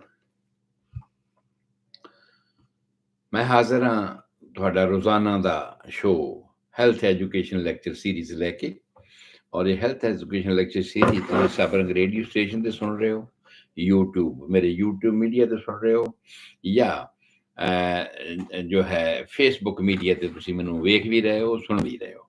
ਔਰ ਮੈਂ ਸਾਰਿਆਂ ਨੂੰ ਗੁਜ਼ਾਰਿਸ਼ ਇਹੀ ਕਰਦਾ ਹਾਂ ਕਿ ਇਹਨਾਂ ਪ੍ਰੋਗਰਾਮਾਂ ਨੂੰ ਵੱਧ ਤੋਂ ਵੱਧ ਪ੍ਰਚਾਰਨ ਦੀ ਕੋਸ਼ਿਸ਼ ਕਰੋ। ਇਹਨਾਂ ਦੀ ਕੋਈ ਫੀਸ ਨਹੀਂ ਹੈ, ਔਰ ਪ੍ਰਚਾਰ ਕਰਦੇ ਹੋ ਤੇ ਹੋਰ ਦੁਨੀਆ ਤੱਕ ਇਸ ਸਿਹਤ ਸੰਬੰਧੀ ਅਵੇਅਰਨੈਸ ਜਿਹੜੀ ਹੈ ਉਹ ਪਹੁੰਚੇਗੀ। ਇਹੀ ਸਾਡਾ ਬਹੁਤ ਵੱਡਾ ਯੋਗਦਾਨ ਹੈ ਕਿ ਜੋ ਸਾਨੂੰ ਕੁਦਰਤ ਨੇ ਦਿੱਤਾ ਆ ਉਹਦੀ ਅਸੀਂ ਸਾਂਭ ਸੰਭਾਲ ਕਰ ਸਕੀਏ ਤੇ ਸਹੀ ਤਰੀਕੇ ਤੇ ਕਰ ਸਕੀਏ। ਔਰ ਜੋ ਸਾਨੂੰ ਕੁਦਰਤ ਨੇ ਦੇ ਦਿੱਤਾ ਸੀ ਸਾਂਭ ਸੰਭਾਲ ਨਹੀਂ ਕਰੀ ਤਾਂ ਫਿਰ ਸਾਰਾ ਕੁਝ ਤਹਿਸ ਨਹਿਸ ਹੋ ਜਾਏਗਾ। ਜਦੋਂ ਮਰਜ਼ੀ ਹੋ ਜਾਵੇ ਫਿਰ ਤੁਸੀਂ ਉਹਨੂੰ ਸੰਭਾਲ ਨਹੀਂ ਪਾਓਗੇ। ਹੁਣ ਤੱਕ ਇਹੀ ਹੁੰਦਾ ਹੈ ਨਾ, ਬੜੀਆਂ ਸਾਰੀਆਂ ਮਹਾਂਮਾਰੀਆਂ ਆਈਆਂ, ਬਹੁਤ ਸਾਰੀਆਂ ਮਹਾਂਮਾਰੀਆਂ ਆਈਆਂ ਤੇ ਉਹਦੇ ਵਿੱਚ ਮਹਾਂਮਾਰੀਆਂ ਦੇ ਵਿੱਚ ਬਹੁਤ ਸਾਰੀ ਦੁਨੀਆ ਖਤਮ ਹੁੰਦੀ ਰਹੀ। ਹੁਣੇ ਕੋਵਿਡ ਹੋ ਕੇ ਹਟਿਆ ਨਾ, ਕੋਵਿਡ-19 ਜਿਹਨੂੰ ਅਸੀਂ ਕਹਿੰਦੇ ਆ, ਤੇ ਕੋਵਿਡ-19 ਦੇ ਵਿੱਚ ਤੁਸੀਂ ਵੇਖਿਆ ਰਿਸ਼ਤੇਦਾਰ ਨਹੀਂ ਸੰਭਾਲੇ, ਸੰਸਕਾਰ ਕਰਨ ਦਾ ਵੀ ਮੌਕਾ ਕਿਸੇ ਨੂੰ ਨਹੀਂ ਮਿਲਿਆ। ਇਸ ਤਰ੍ਹਾਂ ਦੀਆਂ ਮਹਾਂਮਾਰੀਆਂ ਪਹਿਲਾਂ ਵੀ ਆਉਂਦੀਆਂ ਰਹੀਆਂ ਨੇ, ਔਰ ਉਹ ਮਹਾਂਮਾਰੀਆਂ ਸਾਲਾਂ ਤੱਕ ਚੱਲੀਆਂ ਨੇ। ਜੈਸੇ ਕੋਵਿਡ ਨੂੰ ਅਸੀਂ ਬਹੁਤ ਜਲਦੀ ਕਵਰ ਕਰ ਰਹੇ ਹਾਂ ਤੇ ਹੁਣ ਕੋਵਿਡ ਦੇ ਉਸੇ ਤਰ੍ਹਾਂ ਦੇ ਵੈਕਸੀਨੇਸ਼ਨ ਬਣ, ਹਾਲਾਂਕਿ ਪਹਿਲਾਂ ਸਿੰਪਲ ਫਲੂ ਵੀ ਸੀ ਨਾ, ਤੇ ਫਲੂ ਵੀ ਇਸੇ ਤਰ੍ਹਾਂ ਸ਼ੁਰੂ ਹੋਇਆ ਸੀਗਾ। ਫਲੂ ਨਾਲ ਵੀ ਬਹੁਤ ਸਾਰੀਆਂ ਜਾਨਾਂ ਗਈਆਂ ਸੀ। ਔਰ ਹੁਣ ਸਾਡੇ ਸਰੀਰ ਦੇ ਵਿੱਚ ਇੱਕ ਤਾਂ ਜਦੋਂ ਵੀ ਕੋਈ ਬਿਮਾਰੀ ਆਉਂਦੀ ਹੈ ਨਾ, ਉਹਦੇ ਖਿਲਾਫ ਇੱਕ ਇਮਿਊਨਿਟੀ ਡਿਵੈਲਪ ਹੋ ਜਾਂਦੀ ਸਰੀਰ ਦੇ ਵਿੱਚ। ਕੁਦਰਤ ਨੇ ਬਣਾ ਕੇ ਹੀ ਇਹਨੂੰ ਇਸ ਤਰ੍ਹਾਂ ਦਾ ਭੇਜਿਆ ਆ ਕਿ ਇਹ ਕਿਸੇ ਵੀ ਹਾਲਾਤ ਨਾਲ ਜੂਝਣ ਵਾਸਤੇ, ਇੱਕ ਵਾਰ ਜੇ ਉਹਦੇ ਸਾਹਮਣੇ ਕੋਈ ਤਰਾਸਦੀ ਆ ਗਈ ਤਾਂ ਫਿਰ ਅੱਗੇ ਤੋਂ ਉਹੋ ਜਿਹੀ ਤਰਾਸਦੀ ਆਵੇ ਤੇ ਉਹਦੇ ਨਾਲ ਜੂਝਣ ਵਾਸਤੇ ਇਹ ਰੈਡੀ ਹੋਵੇ। ਇਮਿਊਨਿਟੀ ਜਿਹਨੂੰ ਅਸੀਂ ਕਹਿੰਦੇ ਹਾਂ, ਇਮਿਊਨਿਟੀ ਡਿਵੈਲਪ ਹੋਣੀ ਸ਼ੁਰੂ ਹੋ ਜਾਂਦੀ ਹੈ। ਇਹ ਐਸਾ ਕੁਦਰਤ ਵੱਲੋਂ ਵੀ ਨਿਯਮ ਹੈਗਾ ਹੈ, ਪਰ ਮੈਡੀਕਲ ਸਾਇੰਸ ਨੇ ਵੀ ਕੁਦਰਤ ਦੇ ਇਸ ਨਿਯਮ ਨੂੰ ਜਾਣਿਆ ਕਿ ਕੁਦਰਤ ਫਿਰ ਕੀ ਕਰਦੀ ਹੈਗੀ ਹੈ, ਔਰ ਉਹਦੇ ਹਿਸਾਬ ਤੇ ਫਿਰ ਸਾਡੇ ਮੈਡੀਕਲ ਸਾਇੰਸ ਵਾਲਿਆਂ ਨੇ, ਜਿਵੇਂ ਲੂਇਸ ਪਾਸਚਰ ਨੇ ਹਲਕੇ ਕੁੱਤੇ ਦਾ ਵੈਕਸੀਨੇਸ਼ਨ ਕੱਢਿਆ ਸੀਗਾ, ਇਸੇ ਤਰ੍ਹਾਂ ਅਸੀਂ ਉਸ ਵੈਕਸੀਨੇਸ਼ਨ ਦੇ ਹਾਲਾਤ 'ਚ ਪਹੁੰਚ ਗਏ ਹਾਂ ਵੀ ਕੋਈ ਵੀ ਮੈਲੇਡੀ, ਕੋਈ ਵੀ ਇਸ ਤਰ੍ਹਾਂ ਦੀ ਬਿਮਾਰੀ ਆਉਂਦੀ ਹੈ ਤੇ ਉਹਦੇ ਅਸੀਂ ਫਟਾਫਟ ਵੈਕਸੀਨੇਸ਼ਨ ਤਿਆਰ ਕਰਨ ਵਿੱਚ ਕਾਮਯਾਬ ਹੋ ਜਾਂਦੇ ਹਾਂ, ਔਰ ਉਹਦੇ ਮੁਤਾਬਕ ਅਸੀਂ ਉਸਨੂੰ ਟ੍ਰੀਟ ਕਰਨ ਦੇ ਕਾਬਲ ਹੋ ਜਾਂਦੇ ਹਾਂ। ਜਾਂ ਬਾਡੀ ਦੇ ਵਿੱਚ ਜਿਨ੍ਹਾਂ ਨੂੰ ਨਹੀਂ ਵੀ ਹੋਈ, ਉਹਨਾਂ ਦੀ ਬਾਡੀ ਦੇ ਵਿੱਚ ਵੀ ਉਸ ਤਰ੍ਹਾਂ ਦੀ ਆਰਟੀਫਿਸ਼ੀਅਲ ਇਮਿਊਨਿਟੀ ਜਿਹੜੀ ਆ ਉਹ ਭਰਨ ਦੀ ਕੋਸ਼ਿਸ਼ ਕਰਦੇ ਹਾਂ। ਇਮਿਊਨਿਟੀ ਤੇ ਇੱਕ ਬਹੁਤ ਵੱਡਾ ਲੈਕਚਰ ਮੈਂ ਆਲਰੇਡੀ ਕਰ ਚੁੱਕਿਆ ਵੀ ਇਮਿਊਨਿਟੀ ਹੁੰਦੀ ਗਈ ਹੈ, ਔਰ ਇਮਿਊਨਿਟੀ ਦੀਆਂ ਫਾਰਮਸ ਕਿਹੜੀਆਂ ਨੇ, ਕਿਹੜੇ ਤਰੀਕਾ ਕਾਰਨ ਜਿਹੜੇ ਇਮਿਊਨਿਟੀ ਵਾਸਤੇ ਅਸੀਂ ਐਕਟਿਵ ਹੈ ਜਾਂ ਪੈਸਿਵ ਹੈ, ਜਾਂ ਜਿਹੜੀ ਕ੍ਰੀਏਟ ਕਰਨੇ ਅਸੀਂ ਇਮਿਊਨਿਟੀ, ਇਹ ਸਾਰੀਆਂ ਗੱਲਾਂ ਆਪਾਂ ਬਹੁਤ ਸਾਰੇ ਲੈਕਚਰਾਂ ਦੇ ਵਿੱਚ ਪਹਿਲਾਂ ਵੀ ਕਰ ਚੁੱਕੇ ਹਾਂ, ਤੇ ਫਿਰ ਜਦੋਂ ਸਮਾਂ ਆਏਗਾ ਫਿਰ ਦੱਸਾਂਗਾ। ਪਰ ਇਹ ਨਹੀਂ ਜਾਣ ਲਓ ਕਿ ਇਮਿਊਨਿਟੀ ਕੁਦਰਤ ਵੱਲੋਂ ਵੀ ਪੈਦਾ ਕਰਕੇ ਇਸ ਸਰੀਰ ਨੂੰ ਪੈਦਾ ਕੀਤਾ ਗਿਆ ਹੈ। ਇਮਿਊਨਿਟੀ ਕੁਦਰਤ ਦੇ ਬਣਾਏ ਹੋਏ ਢੰਗ ਦੇ ਮੁਤਾਬਕ ਮਨੁੱਖ ਵੀ ਹੁਣ ਪੈਦਾ ਕਰਨ ਦੇ ਕਾਬਲ ਹੋ ਗਿਆ ਹੈਗਾ ਕਿ ਆਪਣੀ ਇਮਿਊਨਿਟੀ ਜਿਹੜੀ ਹੈ ਉਹ ਆਪ ਬਣਾਉਣ ਦੇ ਵੀ, ਜੇ ਇੱਕ ਵਾਰ ਬਿਮਾਰੀ ਕੋਈ ਆ ਗਈ ਉਸ ਤੋਂ ਬਾਅਦ ਉਹਦੀ ਇਮਿਊਨਿਟੀ ਕਰ ਲੈਂਦਾ ਹੈਗਾ। ਸੋ ਫਿਰ ਵੀ ਇਹ ਵੀ ਉਹਦੇ ਵਿੱਚ ਇੱਕ ਸਟੈਪ ਹੈ ਕਿ ਆਈ ਹੋਈ ਬਿਮਾਰੀ ਨੂੰ ਟੈਕਲ ਕਰਨਾ ਤੇ ਬਿਮਾਰੀ ਆਵੇ ਹੀ ਨਾ ਉਸ ਤੋਂ ਪਹਿਲਾਂ ਪ੍ਰਬੰਧ ਕਰਨਾ, ਦੋਹਾਂ ਗੱਲਾਂ 'ਚ ਬਹੁਤ ਅੰਤਰ ਆ। ਔਰ ਇਸੇ ਕਰਕੇ ਹੀ ਜਿਹੜੇ ਸਿਹਤ ਸੰਭਾਲ ਦੇ ਨੋਰਮਸ ਹਨ, ਜਿਹੜੇ ਸਿਹਤ ਸੰਭਾਲ ਦੇ ਪ੍ਰੋਗਰਾਮ ਹਨ, ਅਗਰ ਅਸੀਂ ਉਹਨਾਂ ਨੂੰ ਪੂਰੀ ਤਰ੍ਹਾਂ ਜਾਣ ਲਈਏ ਕਿ ਸਰੀਰ ਕਿਵੇਂ ਕੰਮ ਕਰਦਾ ਹੈ, ਕਿਵੇਂ ਚੱਲਦਾ ਹੈ, ਕਿਵੇਂ ਇਹਦੇ 'ਚ ਕੋਈ ਨੁਕਸ ਪੈ ਸਕਦਾ ਹੈ, ਅਗਰ ਇਹ ਸਾਰੀਆਂ ਗੱਲਾਂ ਸਾਡੇ ਧਿਆਨ ਵਿੱਚ ਹੋਣਗੀਆਂ, ਤੇ ਫਿਰ ਇਸ ਤਰ੍ਹਾਂ ਦੀਆਂ ਬਿਮਾਰੀਆਂ ਵੀ ਸਾਨੂੰ ਘੱਟ ਆਉਣਗੀਆਂ। ਸਾਡੀ ਸਰੀਰ ਦੀ ਇਮਿਊਨਿਟੀ ਜਿਹੜੀ ਹੈ, ਬਹੁਤ ਸਾਰੀਆਂ ਬਿਮਾਰੀਆਂ ਨਾਲ ਲੜਨ ਦੇ ਕਾਬਲ ਵੀ ਹੋ ਜਾਏਗੀ। ਜੇ ਸਾਡੇ ਸਰੀਰ ਵਿੱਚ ਹੀ ਕਮੀਆਂ ਪੇਸ਼ੀਆਂ ਹੋਈਆਂ, ਤੇ ਫਿਰ ਕੋਈ ਵੀ ਬਿਮਾਰੀ ਬਹੁਤ ਛੇਤੀ ਸਾਡੇ ਸਰੀਰ ਤੇ ਹਾਵੀ ਹੋ ਸਕਦੀ ਹੈ। ਪਰ ਜੇ ਸਾਡਾ ਸਰੀਰ ਤੰਦਰੁਸਤ ਹੋਇਆ, ਤਾਂ ਆਉਣ ਵਾਲੀਆਂ ਮਹਾਮਾਰੀਆਂ, ਬਿਮਾਰੀਆਂ ਵੀ ਸਾਡੇ ਤੇ ਘੱਟ ਅਸਰ ਕਰਨੀਆਂ। ਤੁਸੀਂ ਵੇਖਿਆ ਹੋਣਾ, ਸਾਰੇ ਲੋਕਾਂ ਨੂੰ ਕੋਵਿਡ ਤੇ ਨਹੀਂ ਹੋਇਆ ਨਾ, ਸਾਰੇ ਲੋਕਾਂ ਨੇ ਵੈਕਸੀਨੇਸ਼ਨ ਵੀ ਨਹੀਂ ਲਵਾਏ। ਔਰ ਇਸੇ ਤਰ੍ਹਾਂ ਹੀ ਹਰੇਕ ਬਿਮਾਰੀ ਵਾਸਤੇ ਇਹ ਹੈ, ਮਤਲਬ ਉਹਨਾਂ ਦੇ ਅੰਦਰ ਦੀ ਜਿਹੜੀ ਇਮਿਊਨਿਟੀ ਹੈਗੀ ਹੈ, ਉਹ ਉਹਨਾਂ ਨੂੰ ਸੇਵ ਕਰਕੇ ਰੱਖਦੀ ਹੈ, ਬਚਾਉਂਦੀ ਹੈ। ਸੋ ਖੈਰ, ਅਸੀਂ ਇਹਨਾਂ ਅੱਜ ਦੇ ਚੈਪਟਰਾਂ ਦੇ ਵਿੱਚ ਹੁਣ ਤੱਕ ਇੱਥੇ ਪਹੁੰਚੇ ਸਾਂ ਕਿ ਭਾਈ, ਸਰੀਰ ਦੇ ਵਿੱਚ ਚੱਲਦੇ ਚੱਲਦੇ ਬੱਚਾ ਮਾਂ ਦੇ ਪੇਟ ਵਿੱਚ ਡਿਵੈਲਪ ਹੋ ਰਿਹਾ ਆ। 280 ਦਿਨ ਉਹਨੇ ਪੂਰੇ ਕਰਨੇ ਨੇ। ਪਹਿਲੇ ਜ਼ਮਾਨੇ ਦੇ ਵਿੱਚ ਜਦੋਂ 280 ਦਿਨ ਪੂਰੇ ਕਰਕੇ ਬੱਚਾ ਬਾਹਰ ਆਉਂਦਾ ਸੀ, ਤੇ ਫੇਰ ਸਾਨੂੰ ਪਤਾ ਲੱਗਦਾ ਸੀ, ਉਹ ਇਹਦਾ ਇੱਕ ਤਾਂ ਕੰਨ ਨੀਵਾਂ ਹੈਗਾ, ਔਰ ਨਹੀਂ ਇਹਦੇ ਤੇ ਕੰਨ ਬਹੁਤ ਛੋਟੇ ਛੋਟੇ ਨੇ, ਜਾਂ ਨਹੀਂ ਇਹਦੇ ਤੇ ਕੰਨ ਬਹੁਤ ਵੱਡੇ ਵੱਡੇ ਨੇ, ਹਾਥੀ ਵਾਂਗੂ ਨੇ। ਨੱਕ ਵਿੰਗਾ ਟੇਢਾ, ਮੂੰਹ ਵਿੰਗਾ ਟੇਢਾ, ਅੱਖਾਂ ਦੀ ਬਣਤਰ ਵਿੱਚ ਨਾਰਮਲ ਨਹੀਂ ਹੋਣਾ, ਇਹ ਬਹੁਤ ਸਾਰੀਆਂ ਐਸੀਆਂ ਅਬਨਾਰਮੈਲਿਟੀਆਂ ਅਸੀਂ ਬਾਅਦ ਵਿੱਚ ਜੱਜ ਕਰਦੇ ਹਾਂ ਕਿ ਐਸੀਆਂ ਹੁੰਦੀਆਂ, ਉਹਨਾਂ ਦੀ ਗਿਣਤੀ ਮੈਂ ਵੀ ਕਰਾਂਗਾ। ਉਹਨਾਂ ਸਾਰੀਆਂ ਗੱਲਾਂ ਦੀ ਗਿਣਤੀ ਮੈਂ ਤੁਹਾਡੇ ਸਾਹਮਣੇ ਕਰਾਂਗਾ ਕਿ ਭਾਈ, ਕਿਹੜੇ ਕਿਹੜੇ ਅੰਗ ਦੇ ਵਿੱਚ ਇੰਟਰਨਲ ਕਿਹੜੀ ਕਿਹੜੀ ਅਬਨਾਰਮੈਲਿਟੀ ਹੋ ਸਕਦੀ ਹੈਗੀ ਹੈ। ਔਰ ਉਹ ਅਬਨਾਰਮੈਲਿਟੀ ਜਿਹੜੀ ਹੈ, ਉਹਦੇ ਵਿੱਚੋਂ ਬਹੁਤ ਸਾਰੀਆਂ ਅਬਨਾਰਮੈਲਿਟੀਆਂ ਤਾਂ ਸਾਡੇ ਹੱਥ ਵੱਸ ਹਨ। ਜੇ ਸਾਨੂੰ ਪਤਾ ਹੋਊਗਾ ਵੀ ਕਾਰਨ ਕੀ ਹੈਗੇ ਨੇ, ਤੇ ਆਟੋਮੈਟਿਕਲੀ ਜਦੋਂ ਕਾਰਨ ਦਾ ਪਤਾ ਲੱਗ ਜਾਂਦਾ ਹੈ, ਤਾਂ ਸਮਝੋ ਤੁਸੀਂ ਅੱਧੀ ਲੜਾਈ ਜਿੱਤ ਲਈ, ਕਿ ਉਹਨਾਂ ਕਾਰਨਾਂ ਨੂੰ ਅੱਜ ਨਹੀਂ ਤੇ ਕੱਲ ਅਸੀਂ ਦੂਰ ਕਰਨ ਵਿੱਚ ਕਾਮਯਾਬ ਹੋ ਜਾਵਾਂਗੇ। ਸੋ ਇਸ ਕਰਕੇ ਸਾਨੂੰ ਕਾਰਨ ਜਾਣਨੇ ਬੜੇ ਜ਼ਰੂਰੀ ਨੇ। ਤੇ ਮੈਂ ਇਹੋ ਜਿਹੀਆਂ ਜਿਹੜੀਆਂ ਅਨੋਮਲੀਜ਼ ਹਨ, ਜਿਹੜੀਆਂ ਆਮ ਲੋਕਾਂ ਦੇ, ਆਮ ਬੱਚਿਆਂ ਦੇ ਵਿੱਚ ਪੈਦਾ ਹੁੰਦੀਆਂ ਨੇ, ਉਹਨਾਂ ਅਨੋਮਲੀਜ਼ ਦੀ ਗੱਲ ਤੁਹਾਡੇ ਨਾਲ ਸਾਂਝੀ ਕਰਾਂਗਾ, ਔਰ ਉਹਦੇ ਬਾਰੇ ਤੁਹਾਨੂੰ ਦੱਸਾਂਗਾ ਵੀ ਪੈਦਾ ਕਿੱਥੇ ਕਿੱਥੇ ਹੁੰਦੀਆਂ ਨੇ, ਔਰ ਉਹਨਾਂ ਦੇ ਕਾਰਨ ਕੀ ਕੀ ਨੇ। ਬਹੁਤ ਸਾਰੇ ਕਾਰਨ ਐਸੇ ਨੇ ਜਿਹੜੇ ਸਾਡੀ ਬੇਵਸੀ ਹੈ। ਬਹੁਤ ਸਾਰੇ ਕਾਰਨ ਐਸੇ ਨੇ ਜਿਹੜੇ ਅਸੀਂ ਦਰੁਸਤ ਕਰ ਸਕਦੇ ਹਾਂ, ਜੇ ਅਸੀਂ ਅਟੈਂਟਿਵ ਹੋਈਏ। ਜੇ ਅਸੀਂ ਅਟੈਂਟਿਵ ਹੋਈਏ, ਤੇ ਫਿਰ ਅਸੀਂ ਦਰੁਸਤ ਕਰ ਸਕਦੇ ਹਾਂ। ਆਮਣੇ ਸਾਹਮਣੇ ਜੇ ਲੜਾਈ ਹੋਵੇ ਨਾ, ਤੇ ਸਾਨੂੰ ਪਤਾ ਅਸੀਂ ਅਟੈਂਟਿਵ ਖੜੇ ਹਾਂ, ਪਹਿਰੇ ਤੇ ਖੜੇ ਹਾਂ, ਤੇ ਜਿਹੜਾ ਵੀ ਕੋਈ ਆਏਗਾ, ਤਾਂ ਸਿੱਧੀ ਲੜਾਈ ਹੋਏਗੀ, ਅਸੀਂ ਮੁਕਾਬਲਾ ਕਰ ਲਾਂਗੇ। ਤੇ ਜੇ ਉੱਪਰੋਂ ਹਵਾਈ ਬੰਬਾਰੀ ਕਰਦਾ ਆ, ਤੇ ਉਹਦਾ ਸਾਡੇ ਤੇ ਓਨਾ ਜ਼ੋਰ ਸਾਡਾ ਨਹੀਂ ਚੱਲ ਸਕਣਾ, ਘੱਟ ਹੋਏਗਾ, ਘੱਟ ਹੋਏਗਾ। ਫਿਰ ਅਸੀਂ ਅਲਟੀਮੇਟਲੀ ਉਹਦੇ ਪ੍ਰਬੰਧ ਕਰਨ ਦੀ ਕੋਸ਼ਿਸ਼ ਕਰਾਂਗੇ। ਸੋ ਇਸੇ ਤਰ੍ਹਾਂ ਹੀ ਜਿਹੜੀਆਂ ਕੁਝ ਇੱਕ ਬਿਮਾਰੀਆਂ, ਅਨੋਮਲੀਜ਼ ਦਾ ਮੈਂ ਨਾਂ ਲਵਾਂਗਾ, ਉਹ ਕੁਝ ਇੱਕ ਐਸੀਆਂ ਬਿਮਾਰੀਆਂ ਨੇ ਜਿਹੜੀਆਂ ਸਾਡੀ ਬੇਵਸੀ ਹੈ, ਜਿਹੜੀਆਂ ਜੈਨੇਟਿਕ ਕਰੈਕਟਰ ਦੇ ਤੌਰ ਤੇ ਆਉਂਦੀਆਂ, ਜਿਵੇਂ ਟ੍ਰਿਪਲ ਐਕਸ ਸਿੰਡਰਮਸ ਦੀ ਗੱਲ ਹੋਈ ਸੀਗੀ, ਕ੍ਰੋਮੋਸੋਮਸ ਜਿਹੜੀ ਅਬਨਾਰਮੈਲਿਟੀਜ਼ ਦੀ ਗੱਲ ਹੋਈ ਸੀ। ਉਹ ਬਹੁਤ ਸਾਰੀਆਂ ਐਸੀਆਂ ਗੱਲਾਂ ਨੇ ਜਿਹੜੀਆਂ ਮਾਂ-ਬਾਪ ਵੱਲੋਂ ਆ ਰਹੀਆਂ ਨੇ, ਜਿਹੜੀਆਂ ਕਈ ਵਾਰ ਮਾਂ-ਬਾਪ ਵੱਲੋਂ ਨਹੀਂ, ਉਸ ਤੋਂ ਬਾਅਦ ਪਹਿਲੀ ਜਨਰੇਸ਼ਨ ਵੱਲੋਂ ਕਿਸੇ ਬੱਚੇ ਦੇ ਵਿੱਚ ਅੱਗੇ ਟਰਾਂਸਮਿਟ ਹੁੰਦੀਆਂ ਨੇ। ਉਹਦੇ ਤੇ ਤੁਹਾਡਾ ਜ਼ੋਰ ਨਹੀਂ ਚੱਲਦਾ। ਔਰ ਪਰ ਕੁਝ ਇੱਕ ਐਸੀਆਂ ਹਨ ਜਿਨ੍ਹਾਂ ਨੂੰ ਅਗਰ ਤੁਸੀਂ ਸਿਹਤ ਸੰਭਾਲ ਦੇ ਨੁਕਤੇ ਨਜ਼ਰ ਤੋਂ ਅਟੈਂਟਿਵ ਹੈਗੇ ਹੋ, ਤੇ ਫਿਰ ਤੁਹਾਨੂੰ ਉਹ ਨਹੀਂ ਹੋਣਗੀਆਂ। ਇਸੇ ਮੁਤਾਬਕ ਹੀ ਜਿਹੜਾ WHO ਦਾ ਡਾਟਾ ਹੈਗਾ ਆ, ਉਹ ਕਲੈਕਟ ਕੀਤਾ ਜਾਂਦਾ ਹੈ ਬਹੁਤ ਸਾਰੇ ਦੇਸ਼ਾਂ ਦੇ ਵਿੱਚੋਂ, ਕਿ ਕਿੱਥੇ ਕਿੱਥੇ ਕੀ ਹੋ ਰਿਹਾ, ਕਿਵੇਂ ਹੋ ਰਿਹਾ, ਉਹਦੇ ਪਿੱਛੇ ਕਾਰਨ ਕੀ ਨੇ। ਹਾਂਜੀ, ਤੇ ਹੁਣ ਤੱਕ WBC ਇਹ ਕਹਿੰਦੀ ਹੈ ਵੀ 6% ਬੱਚੇ ਐਬਨਾਰਮੈਲਿਟੀਆਂ ਨਾਲ ਪੈਦਾ ਹੁੰਦੇ ਨੇ ਤੇ ਮਰ ਜਾਂਦੇ ਨੇ। 3-4% ਬੱਚੇ ਆਮ ਦੇਸ਼ਾਂ ਵਿੱਚ ਹੈਗੇ ਨੇ, ਜਿਹੜੇ ਵਿਕਸਿਤ ਦੇਸ਼ ਨੇ ਉਹਨਾਂ ਦੇ ਵਿੱਚ ਵੀ ਅਬਨਾਰਮੈਲਿਟੀਆਂ ਦੇ ਨਾਲ ਪੈਦਾ ਹੁੰਦੇ। ਅਸੀਂ ਇਹੀ ਕਰ ਸਕਦੇ ਹਾਂ ਨਾ, ਵੀ ਪ੍ਰਬੰਧ ਕਰ ਲਈਏ, ਸਾਰੇ ਕੁਝ ਕਰ ਲਈਏ, ਬਾਵਜੂਦ ਇਸ ਦੇ ਵੀ ਜਿਹੜੀਆਂ ਜੈਨੇਟਿਕ ਬਿਮਾਰੀਆਂ ਨੇ, ਉਹਨਾਂ ਦਾ ਤੁਸੀਂ ਕੀ ਕਰੋਗੇ? ਚਾਹੇ ਤੁਸੀਂ ਵਿਕਸਿਤ ਦੇਸ਼ ਹੀ ਹੋ, ਤੁਸੀਂ ਫੋਲਿਕ ਐਸਿਡ ਦੇ ਰਹੇ ਹੋ ਪੂਰਾ ਮਾਂ ਨੂੰ, ਤੁਸੀਂ ਆਇਓਡੀਨ ਦੇ ਰਹੇ ਹੋ ਮਾਂ ਨੂੰ, ਜਿਹੜੀ ਕਿ ਬੱਚੇ ਦੀ ਡਿਵੈਲਪਮੈਂਟ ਵਾਸਤੇ ਉਸ ਵੇਲੇ ਦੇ ਹਾਲਾਤ ਮੁਤਾਬਕ ਮੈਂ ਤੁਹਾਨੂੰ ਦੱਸ ਚੁੱਕਿਆ ਕਿ ਬਹੁਤ ਜ਼ਰੂਰੀ ਹੈ, ਜਿਹਦੇ ਰਾਹੀਂ ਬਹੁਤ ਸਾਰੀਆਂ ਅਬਨਾਰਮੈਲਿਟੀਆਂ ਹੋਣ ਵਾਲੀਆਂ, ਕੰਜੈਨਿਟਲ ਅਬਨਾਰਮੈਲਿਟੀਜ਼ ਜਿਹਨਾਂ ਨੂੰ ਅਸੀਂ ਕਹਿੰਦੇ ਹਾਂ, ਉਹ ਹੋਣ ਵਾਲੀਆਂ, ਸਰੀਰ ਦੇ ਵਿੱਚ ਕਮੀਆਂ ਪੇਸ਼ੀਆਂ ਨਹੀਂ ਹੁੰਦੀਆਂ, ਠੀਕ ਹੋ ਜਾਂਦੀਆਂ ਨੇ। ਇਹ ਹੁਣ ਤੱਕ ਦੀ ਮੈਡੀਕਲ ਸਾਇੰਸ ਦਾ ਤਜਰਬਾ ਹੈਗਾ ਆ ਕਿ ਜਿਨ੍ਹਾਂ ਲੋਕਾਂ ਨੂੰ ਸਰੀਰ ਮਾਂ ਦੇ ਪੇਟ ਵਿੱਚ ਰਹਿੰਦਿਆਂ ਹੋਇਆਂ ਮਾਂ ਨੂੰ ਆਇਓਡੀਨ ਜਾਂ ਮਾਂ ਨੂੰ ਫੋਲਿਕ ਐਸਿਡ ਦੀ ਸਪਲਾਈ ਪੂਰੀ ਨਾਰਮਲ ਹੁੰਦੀ ਰਹੀ ਹੈ, ਉਹਨਾਂ ਦੇ ਬੱਚਿਆਂ ਨੂੰ ਬਹੁਤ ਸਾਰੀਆਂ ਹੋਣ ਵਾਲੀਆਂ ਇਸ ਤਰ੍ਹਾਂ ਦੀਆਂ ਅਬਨਾਰਮੈਲਿਟੀਜ਼ ਨਹੀਂ ਹੋਈਆਂ। ਔਰ ਇਸ ਤਰ੍ਹਾਂ ਹੀ ਹੋਰ ਬਹੁਤ ਸਾਰੀਆਂ ਚੀਜ਼ਾਂ ਹੈਗੀਆਂ ਨੇ ਜਿਨ੍ਹਾਂ ਨੂੰ ਅਸੀਂ ਹੁਣ ਅਗਰ ਜਾਣਦੇ ਹਾਂ ਤੇ ਉਹਨਾਂ ਦੇ ਕਾਰਨ ਵੀ ਜਾਣਦੇ ਹਾਂ ਵੀ ਕਾਰਨ ਕੀ ਹੈ, ਤੇ ਜੇ ਅਸੀਂ ਉਹਨਾਂ ਕਾਰਨਾਂ ਨੂੰ ਰਿਮੂਵ ਕਰਨ ਦੇ ਕਾਬਲ ਹੋਏ। ਆਹ ਜਿਹੜੀ ਗੱਲ ਮੈਂ ਤੁਹਾਨੂੰ ਦੱਸੀ ਹੈ ਫੋਲਿਕ ਐਸਿਡ ਦੀ ਹੈ ਜੀ, ਡਾਇਟੇਟਰੀ ਤੌਰ ਤੇ ਬਹੁਤ ਸਾਰੇ ਦੇਸ਼ਾਂ ਦੇ ਵਿੱਚ ਖੁਰਾਕ ਇੰਨੀ ਕਮੀ ਵਾਲੀ ਹੈਗੀ ਹੈ ਕਿ ਉਹਨਾਂ ਨੂੰ ਆਇਓਡੀਨ ਪ੍ਰੋਪਰ ਨਹੀਂ ਮਿਲ ਰਹੀ, ਔਰ ਉਹਨਾਂ ਦੀ ਖੁਰਾਕ ਦੇ ਵਿੱਚ ਫੋਲਿਕ ਐਸਿਡ ਨਹੀਂ ਜਾ ਰਿਹਾ ਜਿਹਨੇ ਕਿ ਸੈੱਲਾਂ ਨੂੰ ਬਿਲਟ ਅਪ ਕਰਨਾ ਹੁੰਦਾ। ਤੋ ਇਸ ਤਰ੍ਹਾਂ ਕਰਕੇ ਹੋਰ ਬਹੁਤ ਸਾਰੀਆਂ ਚੀਜ਼ਾਂ ਨੇ ਜਿਹੜੀਆਂ ਸਾਡੇ ਆਪਣੇ ਮੇਨਟੇਨੈਂਸ ਦੇ ਨਾਲ ਕੰਸਰਨ ਨੇ। ਮੈਂ ਵਾਰ-ਵਾਰ ਇਹਨਾਂ ਪ੍ਰੋਗਰਾਮਾਂ ਦੇ ਵਿੱਚ ਇਹ ਕਹਿੰਦਾ ਆ ਰਿਹਾ ਹਾਂ, ਭਾਈ ਆਪਣੀ ਅਗਲੀ ਜਨਰੇਸ਼ਨ ਨੂੰ ਪਿਆਰ ਕਰਨ ਵਾਲਿਓ, ਆਪਣੀਆਂ ਨੂੰਹਾਂ ਆਪਣੀਆਂ ਧੀਆਂ ਦਾ ਖਿਆਲ ਰੱਖੋ।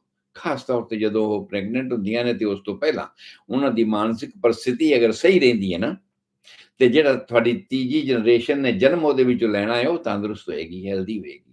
ਪਰ ਜੇ ਤੁਸੀਂ ਉਹ ਟੈਨਸ਼ਨ ਬਣਾਈ ਰੱਖਿਆ, ਭਾਵੇਂ ਹੋਰ ਬਾਕੀ ਖਾਣ ਪੀਣ ਨੂੰ ਵਾਧੂ ਹੈ, ਕਿਉਂਕਿ ਅਮੀਰ ਘਰਾਂ 'ਚ ਕੋਈ ਖਾਣ ਪੀਣ ਦੀ ਕਮੀ ਥੋੜੀ ਹੁੰਦੀ ਕਿਸੇ ਤਰ੍ਹਾਂ ਦੀ, ਔਰ ਵਿਕਸਿਤ ਦੇਸ਼ਾਂ ਵਿੱਚ ਵੀ ਖਾਣ ਪੀਣ ਦੀ ਕੋਈ ਕਮੀ ਐਸੀ ਹੈ ਨਹੀਂ। ਇਹ ਠੀਕ ਹੈ ਜਿਹੜੇ ਅਵਿਕਸਿਤ ਦੇਸ਼ ਨੇ ਉਹਨਾਂ ਦੇ ਵਿੱਚ ਤੇ ਖਾਣ ਪੀਣ ਦੀਆਂ ਵੀ ਕਮੀਆਂ ਨੇ, ਜਿਹਨਾਂ ਦੀ ਮੈਂ ਤੁਹਾਨੂੰ ਦੱਸਿਆ ਵੀ ਆਇਓਡੀਨ ਹੈਗੀ ਹੈ ਜਾਂ ਫੋਲਿਕ ਐਸਿਡ ਨਹੀਂ ਮਿਲਦਾ ਉਹਨਾਂ ਨੂੰ ਖੁਰਾਕ ਦੇ ਵਿੱਚ, ਉਹਨਾਂ ਦੀ ਖੁਰਾਕ 'ਚ ਕਮੀ ਹੁੰਦੀ ਹੈ, ਕੈਲਸ਼ੀਅਮ ਨਹੀਂ ਹੁੰਦਾ, ਜਾਂ ਹੋਰ ਬਹੁਤ ਸਾਰੀਆਂ ਐਸੀਆਂ ਜਿਹੜੇ ਖੁਰਾਕੀ ਤੱਤ ਨੇ ਨਹੀਂ ਹੁੰਦੇ, ਤੇ ਉਹਨਾਂ ਦੇ ਨਾਲ ਕਮੀਆਂ ਪੇਸ਼ੀਆਂ ਪੈਦਾ ਹੋ ਜਾਂਦੀਆਂ ਨੇ।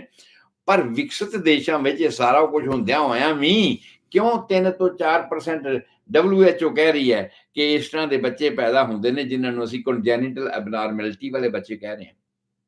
ਉਹਦਾ ਕਾਰਨ ਇਹ ਹੈ ਕਿ ਸਟ੍ਰੈਸ ਅਗਰ ਰਹੇਗਾ ਕਿਸੇ ਮਾਂ ਤੇ, ਕਿਸੇ ਧੀ ਤੇ, ਪ੍ਰੈਗਨੈਂਟ ਹੋਣ ਤੋਂ ਪਹਿਲਾਂ ਵੀ, ਉਹ ਸਾਰੀ ਦੀ ਸਾਰੀ ਸਥਿਤੀ ਦਾ ਉਹਦੇ ਹੋਣ ਵਾਲੇ ਬੱਚੇ ਤੇ ਅਸਰ ਪਏਗਾ।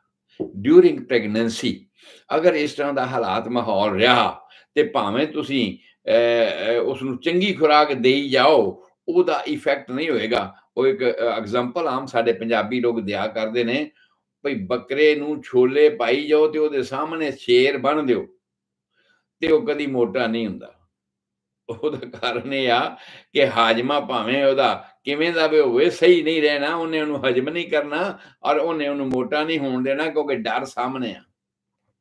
ਸੋ ਮੇਰੇ ਕਹਿਣ ਤੋਂ ਮਤਲਬ ਇਹ ਗੱਲ ਕਰਨ ਤੋਂ ਭਾਵ ਮੇਰਾ ਇਹ ਆ ਕਿ ਤੁਸੀਂ ਆਉਣ ਵਾਲੀ ਜਨਰੇਸ਼ਨ ਵਾਸਤੇ ਆਪਣੀਆਂ ਨੂੰਹਾਂ ਨੂੰ, ਆਪਣੀਆਂ ਧੀਆਂ ਨੂੰ, ਕਿਉਂਕਿ ਇਹ ਗੱਲ ਮੈਨੂੰ ਵਾਰ-ਵਾਰ ਇਸ ਕਰਕੇ ਕਹਿਣੀ ਪੈ ਰਹੀ ਕਿ ਸਾਡੇ ਇੰਡੀਆ ਪੰਜਾਬ ਦੇ ਵਿੱਚ ਆਮ ਤੌਰ ਤੇ ਇਹ ਹੁੰਦਾ ਆ ਵੀ ਜਿਹੜੀ ਰੋਟੀ ਚੋਪੜੀ ਹੈ ਨਾ, ਉਹ ਤੇ ਮੁੰਡੇ ਨੂੰ ਦੇ ਦਿਓ, ਸੁੱਕੀ ਹੈ ਤੇ ਕੁੜੀ ਨੂੰ ਦੇ ਦਿਓ, ਕੋਈ ਗੱਲ ਨਹੀਂ। ਹਾਂਜੀ, ਇਹ ਐਸਾ ਰਵੱਈਆ ਹੁਣ ਤੱਕ ਹੁੰਦਾ ਆਇਆ। ਸਾਡੇ ਜ਼ਮਾਨੇ 'ਚ ਤਾਂ ਐਸਾ ਸੀ, ਹੋ ਸਕਦਾ ਹੁਣ ਬਦਲ ਗਿਆ ਹੋਵੇਗਾ, 28-30 ਸਾਲ ਹੋ ਗਏ ਇੰਡੀਆ ਤੋਂ ਆਇਆ ਨੂੰ, ਸ਼ਾਇਦ ਹੋ ਸਕਦਾ ਬਦਲ ਗਿਆ ਹੋਵੇ, ਪਰ ਐਸਾ ਸੀ। ਸੋ ਮੈਂ ਇਹ ਕਹਿੰਦਾ ਹਾਂ ਕਿ ਤੰਦਰੁਸਤ ਤੀਜੀ ਜਨਰੇਸ਼ਨ ਲੈਣ ਵਾਸਤੇ ਤੁਸੀਂ ਆਪਣੀਆਂ ਨੂੰਹਾਂ, ਆਪਣੀਆਂ ਧੀਆਂ ਨੂੰ, ਆਖਰ ਤੇ ਦੋਹਤੇ ਵੀ ਤਾਂ ਤੁਹਾਡੀ ਜਨਰੇਸ਼ਨ ਨੇ ਨਾ, ਤੋ ਇਸ ਕਰਕੇ ਇਸ ਤਰ੍ਹਾਂ ਦਾ ਮਾਹੌਲ ਸਿਰਜੋ, ਇਸ ਤਰ੍ਹਾਂ ਦੀ ਖੁਰਾਕ ਦਿਓ ਕਿ ਇੱਕ ਤਾਂ ਖੁਰਾਕ ਪੂਰੀ ਹੋਵੇ, ਇੱਕ ਉਹਨਾਂ ਨੂੰ ਸਟ੍ਰੈਸ ਨਾ ਹੋਵੇ, ਔਰ ਸਟ੍ਰੈਸ ਹੋਇਆ ਵੀ ਤੇ ਫਿਰ ਚੰਗੀ ਖੁਰਾਕ ਦਿੱਤੀ ਵੀ। ਉਹੀ ਗੱਲ ਮੈਂ ਕਹਿ ਰਿਹਾ ਕਿ ਵਿਕਸਿਤ ਦੇਸ਼ਾਂ ਦੇ ਵਿੱਚ ਖੁਰਾਕ ਦੀ ਕੋਈ ਕਮੀ ਨਹੀਂ, ਪੂਰੀ ਹੈਗੀ ਹੈ, ਪਰ ਜੇ ਸਟ੍ਰੈਸ ਲੈਵਲ ਹੀ ਇੰਨਾ ਹੈਗਾ ਹੈ, ਬਾਵਜੂਦ ਇਸ ਦੇ ਵਿੱਚ 3 ਤੋਂ 4% WHO ਕਹਿ ਰਹੀ ਹੈ ਕਿ ਬੱਚੇ ਜਿਹੜੇ ਨੇ ਵਿਕਸਿਤ ਦੇਸ਼ਾਂ ਦੇ ਵਿੱਚ ਵੀ ਇਸ ਤਰ੍ਹਾਂ ਦੀਆਂ congenital ਬਿਮਾਰੀਆਂ ਨਾਲ ਪੈਦਾ ਹੁੰਦੇ ਨੇ, congenital abnormalities ਦੇ ਨਾਲ ਪੈਦਾ ਹੁੰਦੇ ਨੇ। ਤੇ ਜੇ ਚਾਹੁੰਦੇ ਆ ਵੀ ਅਸੀਂ ਐਸਾ ਨਾ ਹੋਵੇ ਤੇ ਸਾਨੂੰ ਇਸ ਗੱਲ ਵਾਲੇ ਪਾਸੇ ਧਿਆਨ ਦੇਣਾ ਠੀਕ ਆ ਕਿ ਤੁਸੀਂ ਕਾਰਨ ਲੱਭੋ ਤੇ ਕਾਰਨ ਜਾਣੋ। ਉਹਨਾਂ ਕਾਰਨਾਂ ਦੇ ਵਿੱਚ ਇਹ ਵੀ ਹੈਗਾ ਆ, ਪਰ ਇਹ ਹਿਡਨ ਕਾਰਨ ਹੈ ਜਿਹਨੂੰ ਅਸੀਂ ਆਮ ਤੌਰ ਤੇ ਸਮਝਦੇ ਨਹੀਂ, ਛੁਪਿਆ ਹੋਇਆ ਕਾਰਨ ਹੈ ਜਿਹਨੂੰ ਅਸੀਂ ਸਮਝਦੇ ਨਹੀਂ ਤੇ ਜਿਹਦੇ ਬਾਰੇ ਅਸੀਂ ਕੇਅਰ ਵੀ ਨਹੀਂ ਕਰਦੇ।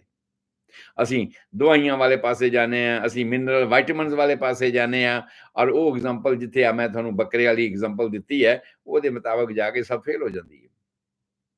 ਔਰ ਇਸੇ ਕਰਕੇ ਹੀ ਵਿਕਸਿਤ ਦੇਸ਼ਾਂ ਦੇ ਵਿੱਚ ਵੀ ਕੰਜੈਨੀਟਲ ਬਿਮਾਰੀਆਂ ਬੱਚਿਆਂ ਨੂੰ ਬਹੁਤ ਹਨ। 3-4% ਇਸ ਤਰ੍ਹਾਂ ਦੇ ਬੱਚੇ ਹਨ ਜੋ ਮਰ ਜਾਂਦੇ ਨੇ ਅਬਨਾਰਮੈਲਿਟੀਆਂ ਦੇ ਕਰਕੇ। ਔਰ ਇਸ ਤਰ੍ਹਾਂ ਦੀਆਂ ਅਬਨਾਰਮੈਲਿਟੀਆਂ ਕੁਛ ਇੱਕ ਮੈਂ ਤੁਹਾਨੂੰ ਕਹਿ ਚੁੱਕਿਆ ਵੀ ਐਸੀਆਂ ਨੇ ਜਿਹਦੇ ਤੇ ਤੁਹਾਡਾ ਵੱਸ ਨਹੀਂ ਚੱਲਦਾ। ਆਮ ਤੌਰ ਤੇ ਇਹ ਵੀ ਆਪਾਂ ਇਹਨਾਂ ਪ੍ਰੋਗਰਾਮਾਂ ਦੇ ਵਿੱਚ ਗੱਲਾਂ ਕਰਦੇ ਆਏ ਹਾਂ, ਉਹ ਭਲਿਓ ਅੱਜ ਦੇ ਜ਼ਮਾਨਾ ਜਿਵੇਂ ਜਿਵੇਂ ਐਡਵਾਂਸ ਹੋ ਗਿਆ ਹੈ, ਲੋਕ ਕੁੰਡਲੀਆਂ ਮਿਲਾਉਂਦੇ ਪੰਡਤਾਂ ਕੋਲੇ ਜਾ ਕੇ, ਪੰਡਤਾਂ ਦੇ ਕੋਲੇ ਕੁੰਡਲੀਆਂ ਮਿਲਾਉਣ ਦੀ ਲੋੜ ਨਹੀਂ। ਹੁਣ ਬਲੱਡ ਟੈਸਟ ਕਰਵਾਉਣ ਦਾ ਜ਼ਮਾਨਾ ਆ ਗਿਆ ਹੈ। ਹੁਣ ਕਿਸੇ ਨਾ ਕਿਸੇ ਜੈਨੇਟਿਕ ਬਿਮਾਰੀ ਨੂੰ ਪਰਖਣ ਦਾ ਜ਼ਮਾਨਾ ਆ ਗਿਆ ਹੈ ਕਿ ਤੁਸੀਂ ਆਪਣੀ ਅਗਲੀ ਜਨਰੇਸ਼ਨ ਚੰਗੀ ਚਾਹੁੰਦੇ ਹੋ ਨਾ, ਤੇ ਫਿਰ ਉਹਦੇ ਵਾਸਤੇ ਤੁਹਾਨੂੰ ਇਹ ਸੋਚ ਰੱਖਣੀ ਪਏਗੀ ਕਿ ਸਾਡੇ ਘਰ ਆਉਣ ਵਾਲੀ ਨੂੰਹ ਧੀ ਜਾਂ ਸਾਡੇ ਘਰੋਂ ਜਾਣ ਵਾਲੀ ਧੀ ਤੰਦਰੁਸਤ ਹੋਵੇ, ਹਰ ਤਰ੍ਹਾਂ ਤੰਦਰੁਸਤ ਹੋਵੇ, ਤਾਂ ਕਿ ਉਹਦੇ ਵਿੱਚ ਕੋਈ ਕਿਸੇ ਤਰ੍ਹਾਂ ਦੀ ਕਮੀ ਪੇਸ਼ੀ ਨਾ ਹੋਵੇ, ਤੇ ਆਉਣ ਵਾਲੀ ਤੀਜੀ ਜਨਰੇਸ਼ਨ ਸਾਡੀ ਹੈ ਉਹ ਹੈਲਦੀ ਪੈਦਾ ਹੋਵੇ। ਔਰ ਉਹ ਅਬਨਾਰਮੈਲਿਟੀਆਂ ਜਿਹੜੀਆਂ ਹਨ, ਇਸ ਤਰ੍ਹਾਂ ਦੀ ਲਫ਼ਜ਼ ਸਾਨੂੰ ਹੌਲੀ ਹੌਲੀ ਘੱਟ ਸੁਣਨ ਨੂੰ ਮਿਲਣ, ਜਿਹੜੇ ਹੁਣ 6% ਤੇ ਹਨ, ਉਹ ਹੋਰ ਘੱਟ ਜਾਣ, ਬਲਕਿ ਨੈਗੇਟਿਵ ਹੋ ਜਾਣ। ਠੀਕ ਹੈ, ਇੰਨੇ ਵੱਡੇ ਸੰਸਾਰ ਦੇ ਵਿੱਚ ਨੈਗੇਟਿਵ ਨਹੀਂ ਵੀ ਹੋ ਸਕਦੇ, ਤੇ ਕਮ ਸੇ ਕਮ ਘੱਟ ਤੇ ਜਾਣ ਨਾ। ਆਸ ਹੁੰਦੀ ਹੈ 280 ਦਿਨਾਂ ਦੇ ਬਾਅਦ ਕਿ ਮੇਰਾ ਬੱਚਾ ਹੋਏਗਾ, ਤੰਦਰੁਸਤ ਹੋਏਗਾ, ਘਰ ਦੇ ਵਿੱਚ ਰੌਣਕ ਆਏਗੀ। ਤੇ ਜੇ ਉਹ ਬੱਚਾ ਇਸ ਤਰ੍ਹਾਂ ਦਾ ਹੋਏ ਤੇ ਉਹ ਹੋਇਆ ਨਾ ਹੋਇਆ, ਇੱਕ ਬਲਕਿ ਜਾਨ ਦਾ ਖੌਅ ਬਣ ਕੇ ਆ ਗਿਆ। ਕਈ ਕਈ ਬੱਚਿਆਂ ਨੂੰ ਆਮ ਤੌਰ ਤੇ ਡਾਕਟਰ ਲੋਕ ਕੀ ਕਹਿੰਦੇ ਨੇ, MTP, medical termination of pregnancy, advise ਕਰਦੇ ਨੇ ਉਹ ਭਾਈ, ਕਿਉਂਕਿ ਸਾਡੇ ਕੋਲ ਡਿਵਾਈਸਿਸ ਆ ਗਈਆਂ ਨਾ, ਸਾਡੇ ਕੋਲ ਤਰੀਕਾਕਾਰ ਆ ਗਏ ਕਿ ਮਾਂ ਦੇ ਪੇਟ ਦੇ ਵਿੱਚ ਹੀ ਅਸੀਂ ਜਾਣਨਾ ਸ਼ੁਰੂ ਕਰ ਦਿੱਤਾ ਕਿ ਭਾਈ ਇਸ ਬੱਚੇ ਦੇ ਵਿੱਚ ਆਹ ਡਿਫੈਕਟ ਆ ਰਿਹਾ ਹੈ, ਜਿਹੜਾ ਰਿਕਵਰ ਨਹੀਂ ਕੀਤਾ ਜਾ ਸਕਦਾ, ਤੇ ਜੇ ਬੱਚਾ ਪੈਦਾ ਹੋ ਰਿਹਾ ਤੇ ਤੁਹਾਡੀ ਜ਼ਿੰਦਗੀ ਦਾ ਖਾਓ ਬਣ ਜਾਏਗਾ ਸਾਰੀ ਜ਼ਿੰਦਗੀ। ਔਰ ਫਿਰ ਲੋਕ ਉਹ MTP ਦਾ ਮਤਲਬ ਹੁੰਦਾ medical termination of pregnancy, Bhai doctor the advice ਤੇ ਪ੍ਰੈਗਨੈਂਸੀ ਦਾ ਅਬੋਰਸ਼ਨ ਕਰ ਦੇਣਾ, ਮਿਸਕੈਰੇਜ। ਸੋ ਐਸਾ ਕਈ ਵਾਰ ਕਰਨਾ ਵਾਜਬ ਹੋ ਜਾਂਦਾ ਹੈ ਪਿਆ ਹੋਵੇ, ਪਰ ਜੇ ਉਹ ਜੈਨੇਟਿਕ ਕਰੈਕਟਰ ਦੀਆਂ ਬਿਮਾਰੀਆਂ ਨੇ ਨਾ, ਤੇ ਫਿਰ ਤੁਸੀਂ ਉਹਦਾ ਕੁਝ ਨਹੀਂ ਕਰ ਸਕਦੇ। ਇਸੇ ਕਰਕੇ ਮੈਂ ਕਹਿ ਰਿਹਾ ਹਾਂ ਕਿ ਭਾਈ ਇਹਨਾਂ ਚੀਜ਼ਾਂ ਨੂੰ ਜਾਣਨ ਲਈ ਪੰਡਤਾਂ ਤੇ ਟੇਵਿਆਂ ਨਾਲੋਂ ਬਲੱਡ ਟੈਸਟ ਕਰਨਾ ਬੜਾ ਜ਼ਰੂਰੀ ਹੈ, ਹਿਸਟਰੀ ਜਾਣਨੀ ਬਹੁਤ ਜ਼ਰੂਰੀ ਹੈ। ਸੋ ਇਹ ਸਾਰੀਆਂ ਗੱਲਾਂ ਅਸੀਂ ਜਿਹੜਾ ਇਹ ਪ੍ਰੋਗਰਾਮ ਸਿਹਤ ਵਿਗਿਆਨ ਦਾ ਹੈ, ਇਹਦੇ ਵਿੱਚ ਇਸ ਵੇਲੇ ਕਰ ਰਹੇ ਹਾਂ ਕਿ ਬੱਚਿਆਂ ਦੇ ਵਿੱਚ ਕਿਹੜੀਆਂ ਕਿਹੜੀਆਂ ਐਬਨਾਰਮੈਲਿਟੀਜ਼ ਹੁੰਦੀਆਂ ਨੇ, ਜਿਹੜੀਆਂ ਐਬਨਾਰਮੈਲਿਟੀਜ਼ ਮਾਂ ਦੇ ਪੇਟ ਵਿੱਚ ਲੈ ਕੇ ਬੱਚਾ ਪੈਦਾ ਹੁੰਦਾ ਹੈ, ਔਰ ਕਿੱਥੇ ਕਿੱਥੇ ਹੁੰਦੀਆਂ ਨੇ। ਸੋ ਕਿੱਥੇ ਕਿੱਥੇ ਹੁੰਦੀਆਂ ਦੇ ਸੰਬੰਧ ਦੇ ਵਿੱਚ ਜਿੰਨੇ ਵੀ ਇੰਟਰਨਲ ਆਰਗਨ ਨੇ, ਇਹ ਆਪਾਂ ਪਹਿਲੇ ਪ੍ਰੋਗਰਾਮਾਂ ਦੇ ਵਿੱਚ ਕਰ ਚੁੱਕੇ ਹਾਂ, ਤੇ ਫਿਰ ਜਦੋਂ ਹੁਣ ਸਮਾਂ ਆਉਣਾ ਹੈ ਮੈਂ ਫਿਰ ਕਰਨਾ ਇਹਨਾਂ ਗੱਲਾਂ ਨੂੰ। ਐਬਨਾਰਮੈਲਿਟੀਜ਼ ਜਿਹੜੀਆਂ ਨੇ, ਜਿੰਨੇ ਵੀ ਅੰਦਰ ਦੇ ਅੰਗ ਨੇ, ਉਹਨਾਂ ਦੇ ਵਿੱਚ ਪੈਦਾ ਹੋ ਸਕਦੀਆਂ ਨੇ, ਔਰ ਕਿਹੜੀ ਕਿਹੜੀ ਐਬਨਾਰਮੈਲਿਟੀ ਕਿੱਥੇ ਪੈਦਾ ਹੁੰਦੀ ਹੈ, ਇਹਦਾ ਵੇਰਵਾ ਮੈਂ ਤੁਹਾਨੂੰ ਦਿਆਂਗਾ। ਉਸ ਤੋਂ ਬਾਅਦ ਜਿਹੜੀਆਂ ਮੋਟੇ ਤੌਰ ਤੇ ਜਾਣਿਆ ਜਾਂਦਾ ਉਹ ਹੈ ਹਾਰਟ ਦੀਆਂ ਐਬਨਾਰਮੈਲਿਟੀਜ਼, ਬ੍ਰੇਨ ਦੀਆਂ ਐਬਨਾਰਮੈਲਿਟੀਜ਼, ਲੱਤਾਂ ਬਾਹਾਂ ਦੀਆਂ ਐਬਨਾਰਮੈਲਿਟੀਜ਼, ਇੰਟਰਨਲ ਆਰਗਨਸ ਜਿਹੜੇ ਅੰਦਰ ਦੇ ਅੰਗ ਨੇ ਉਹਨਾਂ ਦੀਆਂ ਐਬਨਾਰਮੈਲਿਟੀਜ਼। ਔਰ ਇਹ ਉਹ ਐਬਨਾਰਮੈਲਿਟੀਜ਼ ਨੇ ਜਿਨ੍ਹਾਂ ਵਿੱਚੋਂ ਬਹੁਤ ਸਾਰੀਆਂ ਐਬਨਾਰਮੈਲਿਟੀਜ਼ ਤੇ ਅਸੀਂ ਅਗਰ ਗਿਆਨੀ ਹੋਏ, ਅਗਰ ਅਸੀਂ ਜਾਣਕਾਰ ਹੋਏ ਹੈਲਥ ਦੇ, ਤੇ ਫਿਰ ਅਸੀਂ ਉਹਨਾਂ ਨੂੰ ਠੀਕ ਕਰਨ ਦੇ ਕਾਬਿਲ ਹੋਵਾਂਗੇ, ਜਾਂ ਅਗਲੀ ਆਉਣ ਵਾਲੀ ਜਨਰੇਸ਼ਨ ਜਿਹੜੀ ਆ ਉਹਦੇ ਵਾਸਤੇ ਅਸੀਂ ਮਾਂ ਨੂੰ ਤਿਆਰ ਕਰ ਸਕਾਂਗੇ ਕਿ ਉਹਨੂੰ ਇਹ ਪ੍ਰੋਬਲਮਸ ਨਾ ਆਉਣ, ਉਹਦੇ ਵਾਸਤੇ ਐਸਾ ਮਾਹੌਲ ਸਿਰਜ ਸਕੀਏ ਕਿ ਉਹਨੂੰ ਇਹ ਨਾ ਆਉਣ। ਪਰ ਜਿਹੜੀਆਂ ਜੈਨੇਟਿਕ ਟਾਈਪ ਦੀਆਂ ਬਿਮਾਰੀਆਂ ਨੇ, ਉਹਨਾਂ ਵਾਸਤੇ ਮੈਡੀਕਲ ਸਾਇੰਸ ਗਾਈਡ ਹੀ ਕਰ ਸਕਦੀ ਹੈ। ਠੀਕ ਹੈ, ਸੋ ਇਹ ਜੋ ਵੇਰਵੇ ਨੇ ਉਹ ਅਸੀਂ ਇਹਨਾਂ ਪ੍ਰੋਗਰਾਮਾਂ ਦੇ ਵਿੱਚ ਤੁਹਾਡੇ ਨਾਲ ਸਾਂਝੇ ਕਰਨੇ ਨੇ। ਹਾਰਟ ਦੀ ਗੱਲ ਕਿਉਂਕਿ ਚੱਲ ਹੀ ਰਹੀ ਹੈ ਆਲਰੇਡੀ, ਤੇ ਉਹਦੇ ਵਿੱਚ ਮੈਂ ਤੁਹਾਨੂੰ ਇਹ ਦੱਸਿਆ ਵੀ ਉਹ ਐਬਨਾਰਮੈਲਿਟੀ ਨਹੀਂ, ਉਹ ਫਿਜ਼ੀਓਲੋਜੀਕਲ ਸੈਟਅਪ ਹੈ, ਕੁਦਰਤ ਨੇ ਟੈਂਪਰੇਰੀ ਤੌਰ ਤੇ ਸੈਟਅਪ ਕੀਤਾ ਹੈਗਾ ਆ, ਭਈ ਆਹ ਰਸਤਾ ਬੰਦ ਆ ਕਿਉਂਕਿ ਫੇਫੜੇ ਨਹੀਂ ਚੱਲਦੇ, ਤੇ ਮੈਂ ਦੂਜਾ ਰਸਤਾ ਖੋਲ ਦਿਆਂ, ਤੇ ਉਸਨੇ ਸੱਜੇ ਖਾਨੇ ਹਾਰਟ ਦੇ ਤੋਂ ਖੱਬੇ ਖਾਨੇ ਨੂੰ ਇੱਕ ਸਿੱਧਾ ਰਸਤਾ ਬਣਾਇਆ ਹੋਇਆ ਟੈਂਪਰੇਰੀ ਤੌਰ ਤੇ, ਜਦ ਤੱਕ ਉਹ ਮਾਂ ਦੇ ਪੇਟ 'ਚ ਰਹਿੰਦਾ, ਤੇ ਬਾਅਦ ਵਿੱਚ ਉਹਦੀ ਲੋੜ ਨਹੀਂ ਕਿ ਉਹ ਬੰਦ ਹੋ ਜਾਂਦਾ। ਲੇਕਿਨ ਕਈ ਵਾਰ ਐਸਾ ਹੁੰਦਾ ਨਹੀਂ ਬੰਦ ਹੁੰਦਾ, ਜਿਹਦੀ ਗੱਲ ਆਪਾਂ ਵਾਰ-ਵਾਰ ਇਹਨਾਂ ਪ੍ਰੋਗਰਾਮਾਂ ਵਿੱਚ ਕਰਦੇ ਆ ਰਹੇ ਹਾਂ, ਜਿਹਨੂੰ ਕਹਿੰਦੇ ਨੇ ਫੋਰਾਮਨ ਪੇਟੈਂਟ, ਓਵਲ ਪੇਟੈਂਟ। ਠੀਕ ਹੈ, ਸੋ ਉਹ ਬੰਦ ਨਹੀਂ ਹੁੰਦਾ। ਅਜੇ ਬੰਦ ਨਹੀਂ ਹੁੰਦਾ ਤੇ ਉਹਦੇ ਕੀ ਕੀ ਸਾਈਡ ਇਫੈਕਟਸ ਨੇ ਉਹ ਆਪਾਂ ਵਾਰ-ਵਾਰ ਡਿਸਕਸ ਕਰ ਚੁੱਕੇ ਹਾਂ। ਇਹਦੇ ਉੱਤੇ ਆਪਾਂ ਜ਼ਿਆਦਾ ਸਮਾਂ ਨਾ ਬਰਬਾਦ ਕਰਾਂਗੇ, ਕਿਉਂਕਿ ਹਾਰਟ ਦੀਆਂ ਗੱਲਾਂ ਫੀਟਲ ਸਰਕੂਲੇਸ਼ਨ ਦੇ ਸੰਬੰਧ ਦੇ ਵਿੱਚ ਔਰ ਹਾਰਟ ਦੀ ਬਣਤਰ ਦੇ ਸੰਬੰਧ ਵਿੱਚ ਮੈਂ ਤੁਹਾਡੇ ਨਾਲ ਬਹੁਤ ਸਾਰੇ ਲੈਕਚਰ ਪਹਿਲਾਂ ਸਾਂਝੇ ਕਰ ਚੁੱਕਿਆ। ਔਰ ਹੁਣ ਇੱਥੋਂ ਤੱਕ ਵੀ ਮੈਂ ਸਮਝਦਾ ਵੀ ਜਿਹੜੇ ਲੋਕ ਇਹ ਲਗਾਤਾਰ ਪ੍ਰੋਗਰਾਮ ਸੁਣਦੇ ਆ ਰਹੇ ਨੇ, ਉਹਨਾਂ ਨੂੰ ਇਹ ਪਤਾ ਹੋਏਗਾ ਬਾਹਰੋਂ ਛਾਤੀ ਵੇਖ ਕੇ ਇਹ ਦੱਸਣਾ ਕਿ ਸਾਡਾ ਮਾਈਟਰਲ ਵਾਲਵ ਕਿੱਥੇ ਹੈ, ਸਾਡਾ ਟ੍ਰਾਈਕਸਪਿਡ ਵਾਲਵ ਕਿੱਥੇ ਹੈ, ਔਰ ਸਾਡਾ ਬਾਈਕਸਪਿਡ ਵਾਲਵ ਕਿੱਥੇ ਹੈ, ਵੈਂਟਰੀਕਲ ਸਾਡਾ ਕਿੱਥੇ ਹੈ, ਐਟਰੀਅਮ ਕਿੱਥੇ ਹੈ? ਇਹ ਸਾਰੀਆਂ ਗੱਲਾਂ ਤੁਸੀਂ ਬਾਹਰ ਤੋਂ ਵੇਖ ਕੇ ਸਰੀਰ ਦੇ ਵਿੱਚ ਮੇਜਰਮੈਂਟ ਕਰਕੇ ਨਿਸ਼ਾਨੀਆਂ ਤੋਂ ਦੱਸ ਸਕਦੇ ਹੋ ਵੀ ਕਿੱਥੇ ਕਿੱਥੇ ਹੈਗਾ ਆ, ਤੇ ਕਿਸ ਥਾਂ ਦੀ ਆਵਾਜ਼ ਸਾਊਂਡ ਜਿਹੜੀ ਅਸੀਂ ਸੁਣਦੇ ਹਾਂ, PAMT, ਠੀਕ ਆ। ਪੰਪਡ, ਉਹ ਇੱਕ ਟਰਮ ਅਸੀਂ ਬਣਾਈ ਹੋਈ ਹੈ ਉੱਪਰ ਤੋਂ ਹੇਠਾਂ ਤੱਕ, ਜਿਹਦੇ 'ਚ ਪਲਮੋਨਰੀ ਹੈ, ਐਓਟਿਕ ਵਾਲਵ ਹੈ, ਮਾਈਟਰਲ ਵਾਲਵ ਹੈ, ਟ੍ਰਾਈਕੈਸਡ ਵਾਲਵ ਹੈ। ਉਹ ਇਹ ਸਾਰੇ ਵਾਲਵ ਦਾ ਵੇਰਵਾ ਹੈ, ਔਰ ਉਹਨਾਂ ਦਾ ਮੇਜਰਮੈਂਟ ਹੈ ਕਿ ਕਿੱਥੇ ਕਿੱਥੇ ਮੇਜਰਮੈਂਟਸ ਹੈਗਾ ਹੈ, ਔਰ ਉਹਨਾਂ ਦੀ ਆਵਾਜ਼ ਸੁਣ ਕੇ ਅਸੀਂ ਅੰਦਾਜ਼ਾ ਲਾ ਸਕਦੇ ਹਾਂ ਕਿ ਅੰਦਰ ਕਿੱਥੇ ਕੋਈ ਪ੍ਰੋਬਲਮ ਆ ਰਹੀ ਹੈ। ਸੋ ਖੈਰ, ਐਂਡ ਕੰਜੈਨੀਟਲ ਡਿਫੈਕਟਸ ਜਿਹੜੇ ਨੇ ਹਾਰਟ ਦੇ ਸੰਬੰਧੀ, ਉਹ ਸਾਡਾ ਵੇਰਵਾ ਹੋ ਚੁੱਕਿਆ। ਉਹ ਸਾਡਾ ਲੈਕਚਰ ਜਿਹੜਾ ਇਸ ਸੰਬੰਧ ਦੇ ਵਿੱਚ ਅਸੀਂ ਕੰਪਲੀਟ ਕਰ ਲਿਆ। ਉਸ ਤੋਂ ਬਾਅਦ ਜਦੋਂ ਅਸੀਂ ਕੱਲ ਨੂੰ ਪ੍ਰੋਗਰਾਮ, ਕਿਉਂਕਿ ਅਗਰ ਹੁਣ ਮੈਂ ਸ਼ੁਰੂ ਕਰਾਂਗਾ ਤੇ ਫਿਰ ਇਸ ਨੂੰ ਅਸੀਂ ਕੰਪਲੀਟ ਨਹੀਂ ਕਰ ਪਾਵਾਂਗੇ। ਅਸੀਂ ਕੱਲ ਨੂੰ ਸ਼ੁਰੂ ਕਰਾਂਗੇ ਕਿ ਬਾਕੀ ਹੋਰ ਅੰਗਾਂ ਦੇ ਵਿੱਚ, ਇਹ ਜਨਰਲ ਲੈਕਚਰ ਮੈਂ ਤੁਹਾਨੂੰ ਇਹ ਦੱਸ ਦਿਆਂ ਕਿ ਸਰੀਰ ਦੇ ਵਿੱਚ ਜਿੰਨੇ ਵੀ ਅੰਗ ਨੇ ਨਾ, ਉਹ ਸਾਰੇ ਇੱਕੇ ਵੇਰਾਂ ਪੂਰੇ ਦੇ ਪੂਰੇ ਤਮੀਰ ਨਹੀਂ ਹੁੰਦੇ, ਵੱਖ-ਵੱਖ ਹਿੱਸਿਆਂ ਵਿੱਚ ਹੁੰਦੇ ਨੇ। ਜਿਵੇਂ ਮਿਸਾਲ ਦਿਆਂ ਮੈਂ, ਵੀ ਸਾਡੀ ਆਂਤੜੀ ਹੈ ਨਾ, ਸਾਡੀ ਜੋ ਆਂਤੜੀ ਹੈਗੀ ਹੈ, ਉਹਦੇ ਤੇ ਅਸੀਂ ਦੱਸਿਆ ਹੈ ਕਿ ਅਸੈਂਡਿੰਗ ਕੋਲਨ ਹੈ, ਟ੍ਰਾਂਸਵਰਸ ਕੋਲਨ ਹੈ, ਡਿਸੈਂਡਿੰਗ ਕੋਲਨ ਹੈ, ਸਿਗਮੋਇਡ ਕੋਲਨ ਹੈ, ਰੈਕਟਮ ਹੈ, ਐਨਸ ਹੈ। ਸਾਨੂੰ ਵੱਖਰੇ ਵੱਖਰੇ ਨਾਂ ਕਿਉਂ ਰੱਖਣੇ ਪੈ ਗਏ ਭਾਈ? ਇਸ ਕਰਕੇ ਕਿ ਇਹ ਸਾਰੇ ਦੇ ਸਾਰੇ ਤਾਮੀਰ ਹੀ ਅਲੱਗ-ਅਲੱਗ ਹੁੰਦੇ ਆ, ਬਣਦੇ ਹੀ ਅਲੱਗ-ਅਲੱਗ ਨੇ, ਬਾਅਦ ਚ ਆਪਸ ਵਿੱਚ ਜੁੜਦੇ ਨੇ। ਔਰ ਕਈ ਵਾਰ ਐਸਾ ਹੁੰਦਾ ਹੈ ਭਈ ਬੱਚਾ ਪੈਦਾ ਹੋ ਗਿਆ ਔਰ ਅਸੀਂ ਵੇਖਦੇ ਹਾਂ ਵੀ 2 ਘੰਟਿਆਂ ਦੇ ਵਿੱਚ ਉਹਨੇ ਪੋਟੀ ਕਰ ਲਈ, ਔਰ ਉਸਨੇ ਪਿਸ਼ਾਬ ਕਰ ਲਿਆ। ਇਹ ਇਸ ਕਰਕੇ ਕਿ ਅਸੀਂ ਵੇਖਦੇ ਹਾਂ ਕਿ ਬੱਚੇ ਨੂੰ ਕੋਈ ਫਾਈਬਮੋਸਿਸ ਵਰਗੀ ਤਾਂ ਚੀਜ਼ ਨਹੀਂ, ਕਿ ਬੱਚੇ ਦਾ ਜਿਹੜਾ ਇੰਦਰੀ ਦੇ ਉੱਪਰ ਵਾਲਾ ਜਿਹੜਾ ਬਾਹਰਲਾ ਪਰਦਾ ਹੈ, ਗਲਾਸ ਪੇਨਸ ਦੇ ਉੱਪਰ ਚੜਿਆ ਹੋਇਆ, ਪ੍ਰੀਪਸ ਜਿਹਨੂੰ ਅਸੀਂ ਕਹਿੰਦੇ ਹਾਂ, ਉਹ ਕਿਤੇ ਜੁੜਿਆ ਹੋਇਆ ਤਾਂ ਨਹੀਂ ਹੈ, ਕਿਉਂਕਿ ਉਹਦੀ ਜਿਹੜੀ ਨਾਰਮਲ ਬਣਨ ਦੀ ਸ਼ਕਲ ਹੈਗੀ ਹੈ, ਉਹਦਾ ਪਿੱਛੇ ਹਟਣਾ ਹੈਗਾ ਆ, ਉਹ ਵੀ ਆਮ ਤੌਰ ਤੇ 8ਵੇਂ ਮਹੀਨੇ ਚ ਹੁੰਦਾ ਆ। ਔਰ 7ਵੇਂ 8ਵੇਂ ਮਹੀਨੇ ਚ ਜੇ ਹੋਣ ਵਾਲੀ ਕਿਰਿਆ ਨਾਰਮਲ ਨਹੀਂ ਹੋ ਸਕੀ, ਤਾਂ ਐਸਾ ਹੋ ਸਕਦਾ ਕਿ ਬੱਚੇ ਨੂੰ ਫਾਈਬਮੋਸਿਸ ਹੋਵੇ, ਔਰ ਉਹ ਪਰਦੇ ਨੂੰ ਸਾਨੂੰ ਉਸ ਵੇਲੇ ਖੋਲਣਾ ਪੈ ਜਾਂਦਾ ਆ, ਜਾਂ ਡਾਇਲੇਟ ਕਰਨਾ ਪੈ ਜਾਂਦਾ ਹੈ, ਜਾਂ ਕੱਟ ਕਰਨਾ ਪੈ ਜਾਂਦਾ, ਜਿਹਨੂੰ ਸੁਨਤ ਹੁਣ ਕਰਨਾ ਕਹਿੰਦੇ, ਵੀ ਸੁਨਤ ਕਰਨਾ। ਤੇ ਅਸੀਂ ਕਹਿੰਦੇ ਨਾ ਜੀ, ਅਸੀਂ ਕੋਈ ਮੁਸਲਮਾਨ ਥੋੜ੍ਹੇ ਹਾਂ, ਅਸੀਂ ਸੁਨਤ ਕਰਾਂਗੇ, ਕਿਉਂਕਿ ਬਹੁਤ ਸਾਰੀਆਂ ਐਸੀਆਂ ਜ਼ਰੂਰੀ ਗੱਲਾਂ ਜਿਹੜੀਆਂ ਨੇ ਨਾ, ਉਹ ਧਰਮਾਂ ਨੇ ਆਪਣੇ ਸਿੰਬਲ ਬਣਾ ਲਏ। ਮੈਡੀਕਲੀ ਕਈ ਚੀਜ਼ਾਂ ਐਸੀਆਂ ਹੈਗੀਆਂ ਨੇ ਜਿਹੜੀਆਂ ਬਹੁਤ ਜ਼ਰੂਰੀ ਨੇ, ਬਹੁਤ ਸਾਰੀਆਂ ਬਿਮਾਰੀਆਂ ਤੋਂ ਸਾਡਾ ਬਚਾਅ ਵੀ ਕਰਦੀਆਂ ਨੇ, ਪਰ ਕਿਉਂਕਿ ਕਿਸੇ ਧਰਮ ਦਾ ਸਿੰਬਲ ਹੋ ਗਿਆ, ਤੇ ਅਸੀਂ ਕਹਿੰਦੇ ਨਾ ਜੀ ਦੂਜਿਆਂ ਵਾਸਤੇ ਤਾਂ ਵਰਜਿਤ ਹੋ ਗਿਆ, ਔਰ ਇਸੇ ਕਰਕੇ ਅਸੀਂ ਉਹਨਾਂ ਨੂੰ ਕਰਦੇ ਨਹੀਂ ਹੈਗੇ। ਪਰ ਜੇ ਕੋਈ ਕਮੀ ਰਹਿ ਗਈ, ਪੇਸ਼ੀ ਰਹਿ ਗਈ, ਸਰਜਰੀ ਕਰਵਾਉਣੀ ਹੀ ਆ ਨਾ, ਬਹੁਤ ਸਾਰੇ ਕੰਮਾਂ ਵਾਸਤੇ ਹੋਰ ਵੀ ਅਸੀਂ ਸਰਜਰੀ ਕਰਵਾਉਣੇ ਆ, ਤੇ ਜੇ ਸਾਨੂੰ ਉਹ ਇਨਐਵਿਟੇਬਲ ਹੈ, ਜ਼ਰੂਰੀ ਹੈਗੀ ਆ, ਤੇ ਫਿਰ ਅਸੀਂ ਉਹ ਵੀ ਕਰਵਾ ਸਕਦੇ ਹਾਂ।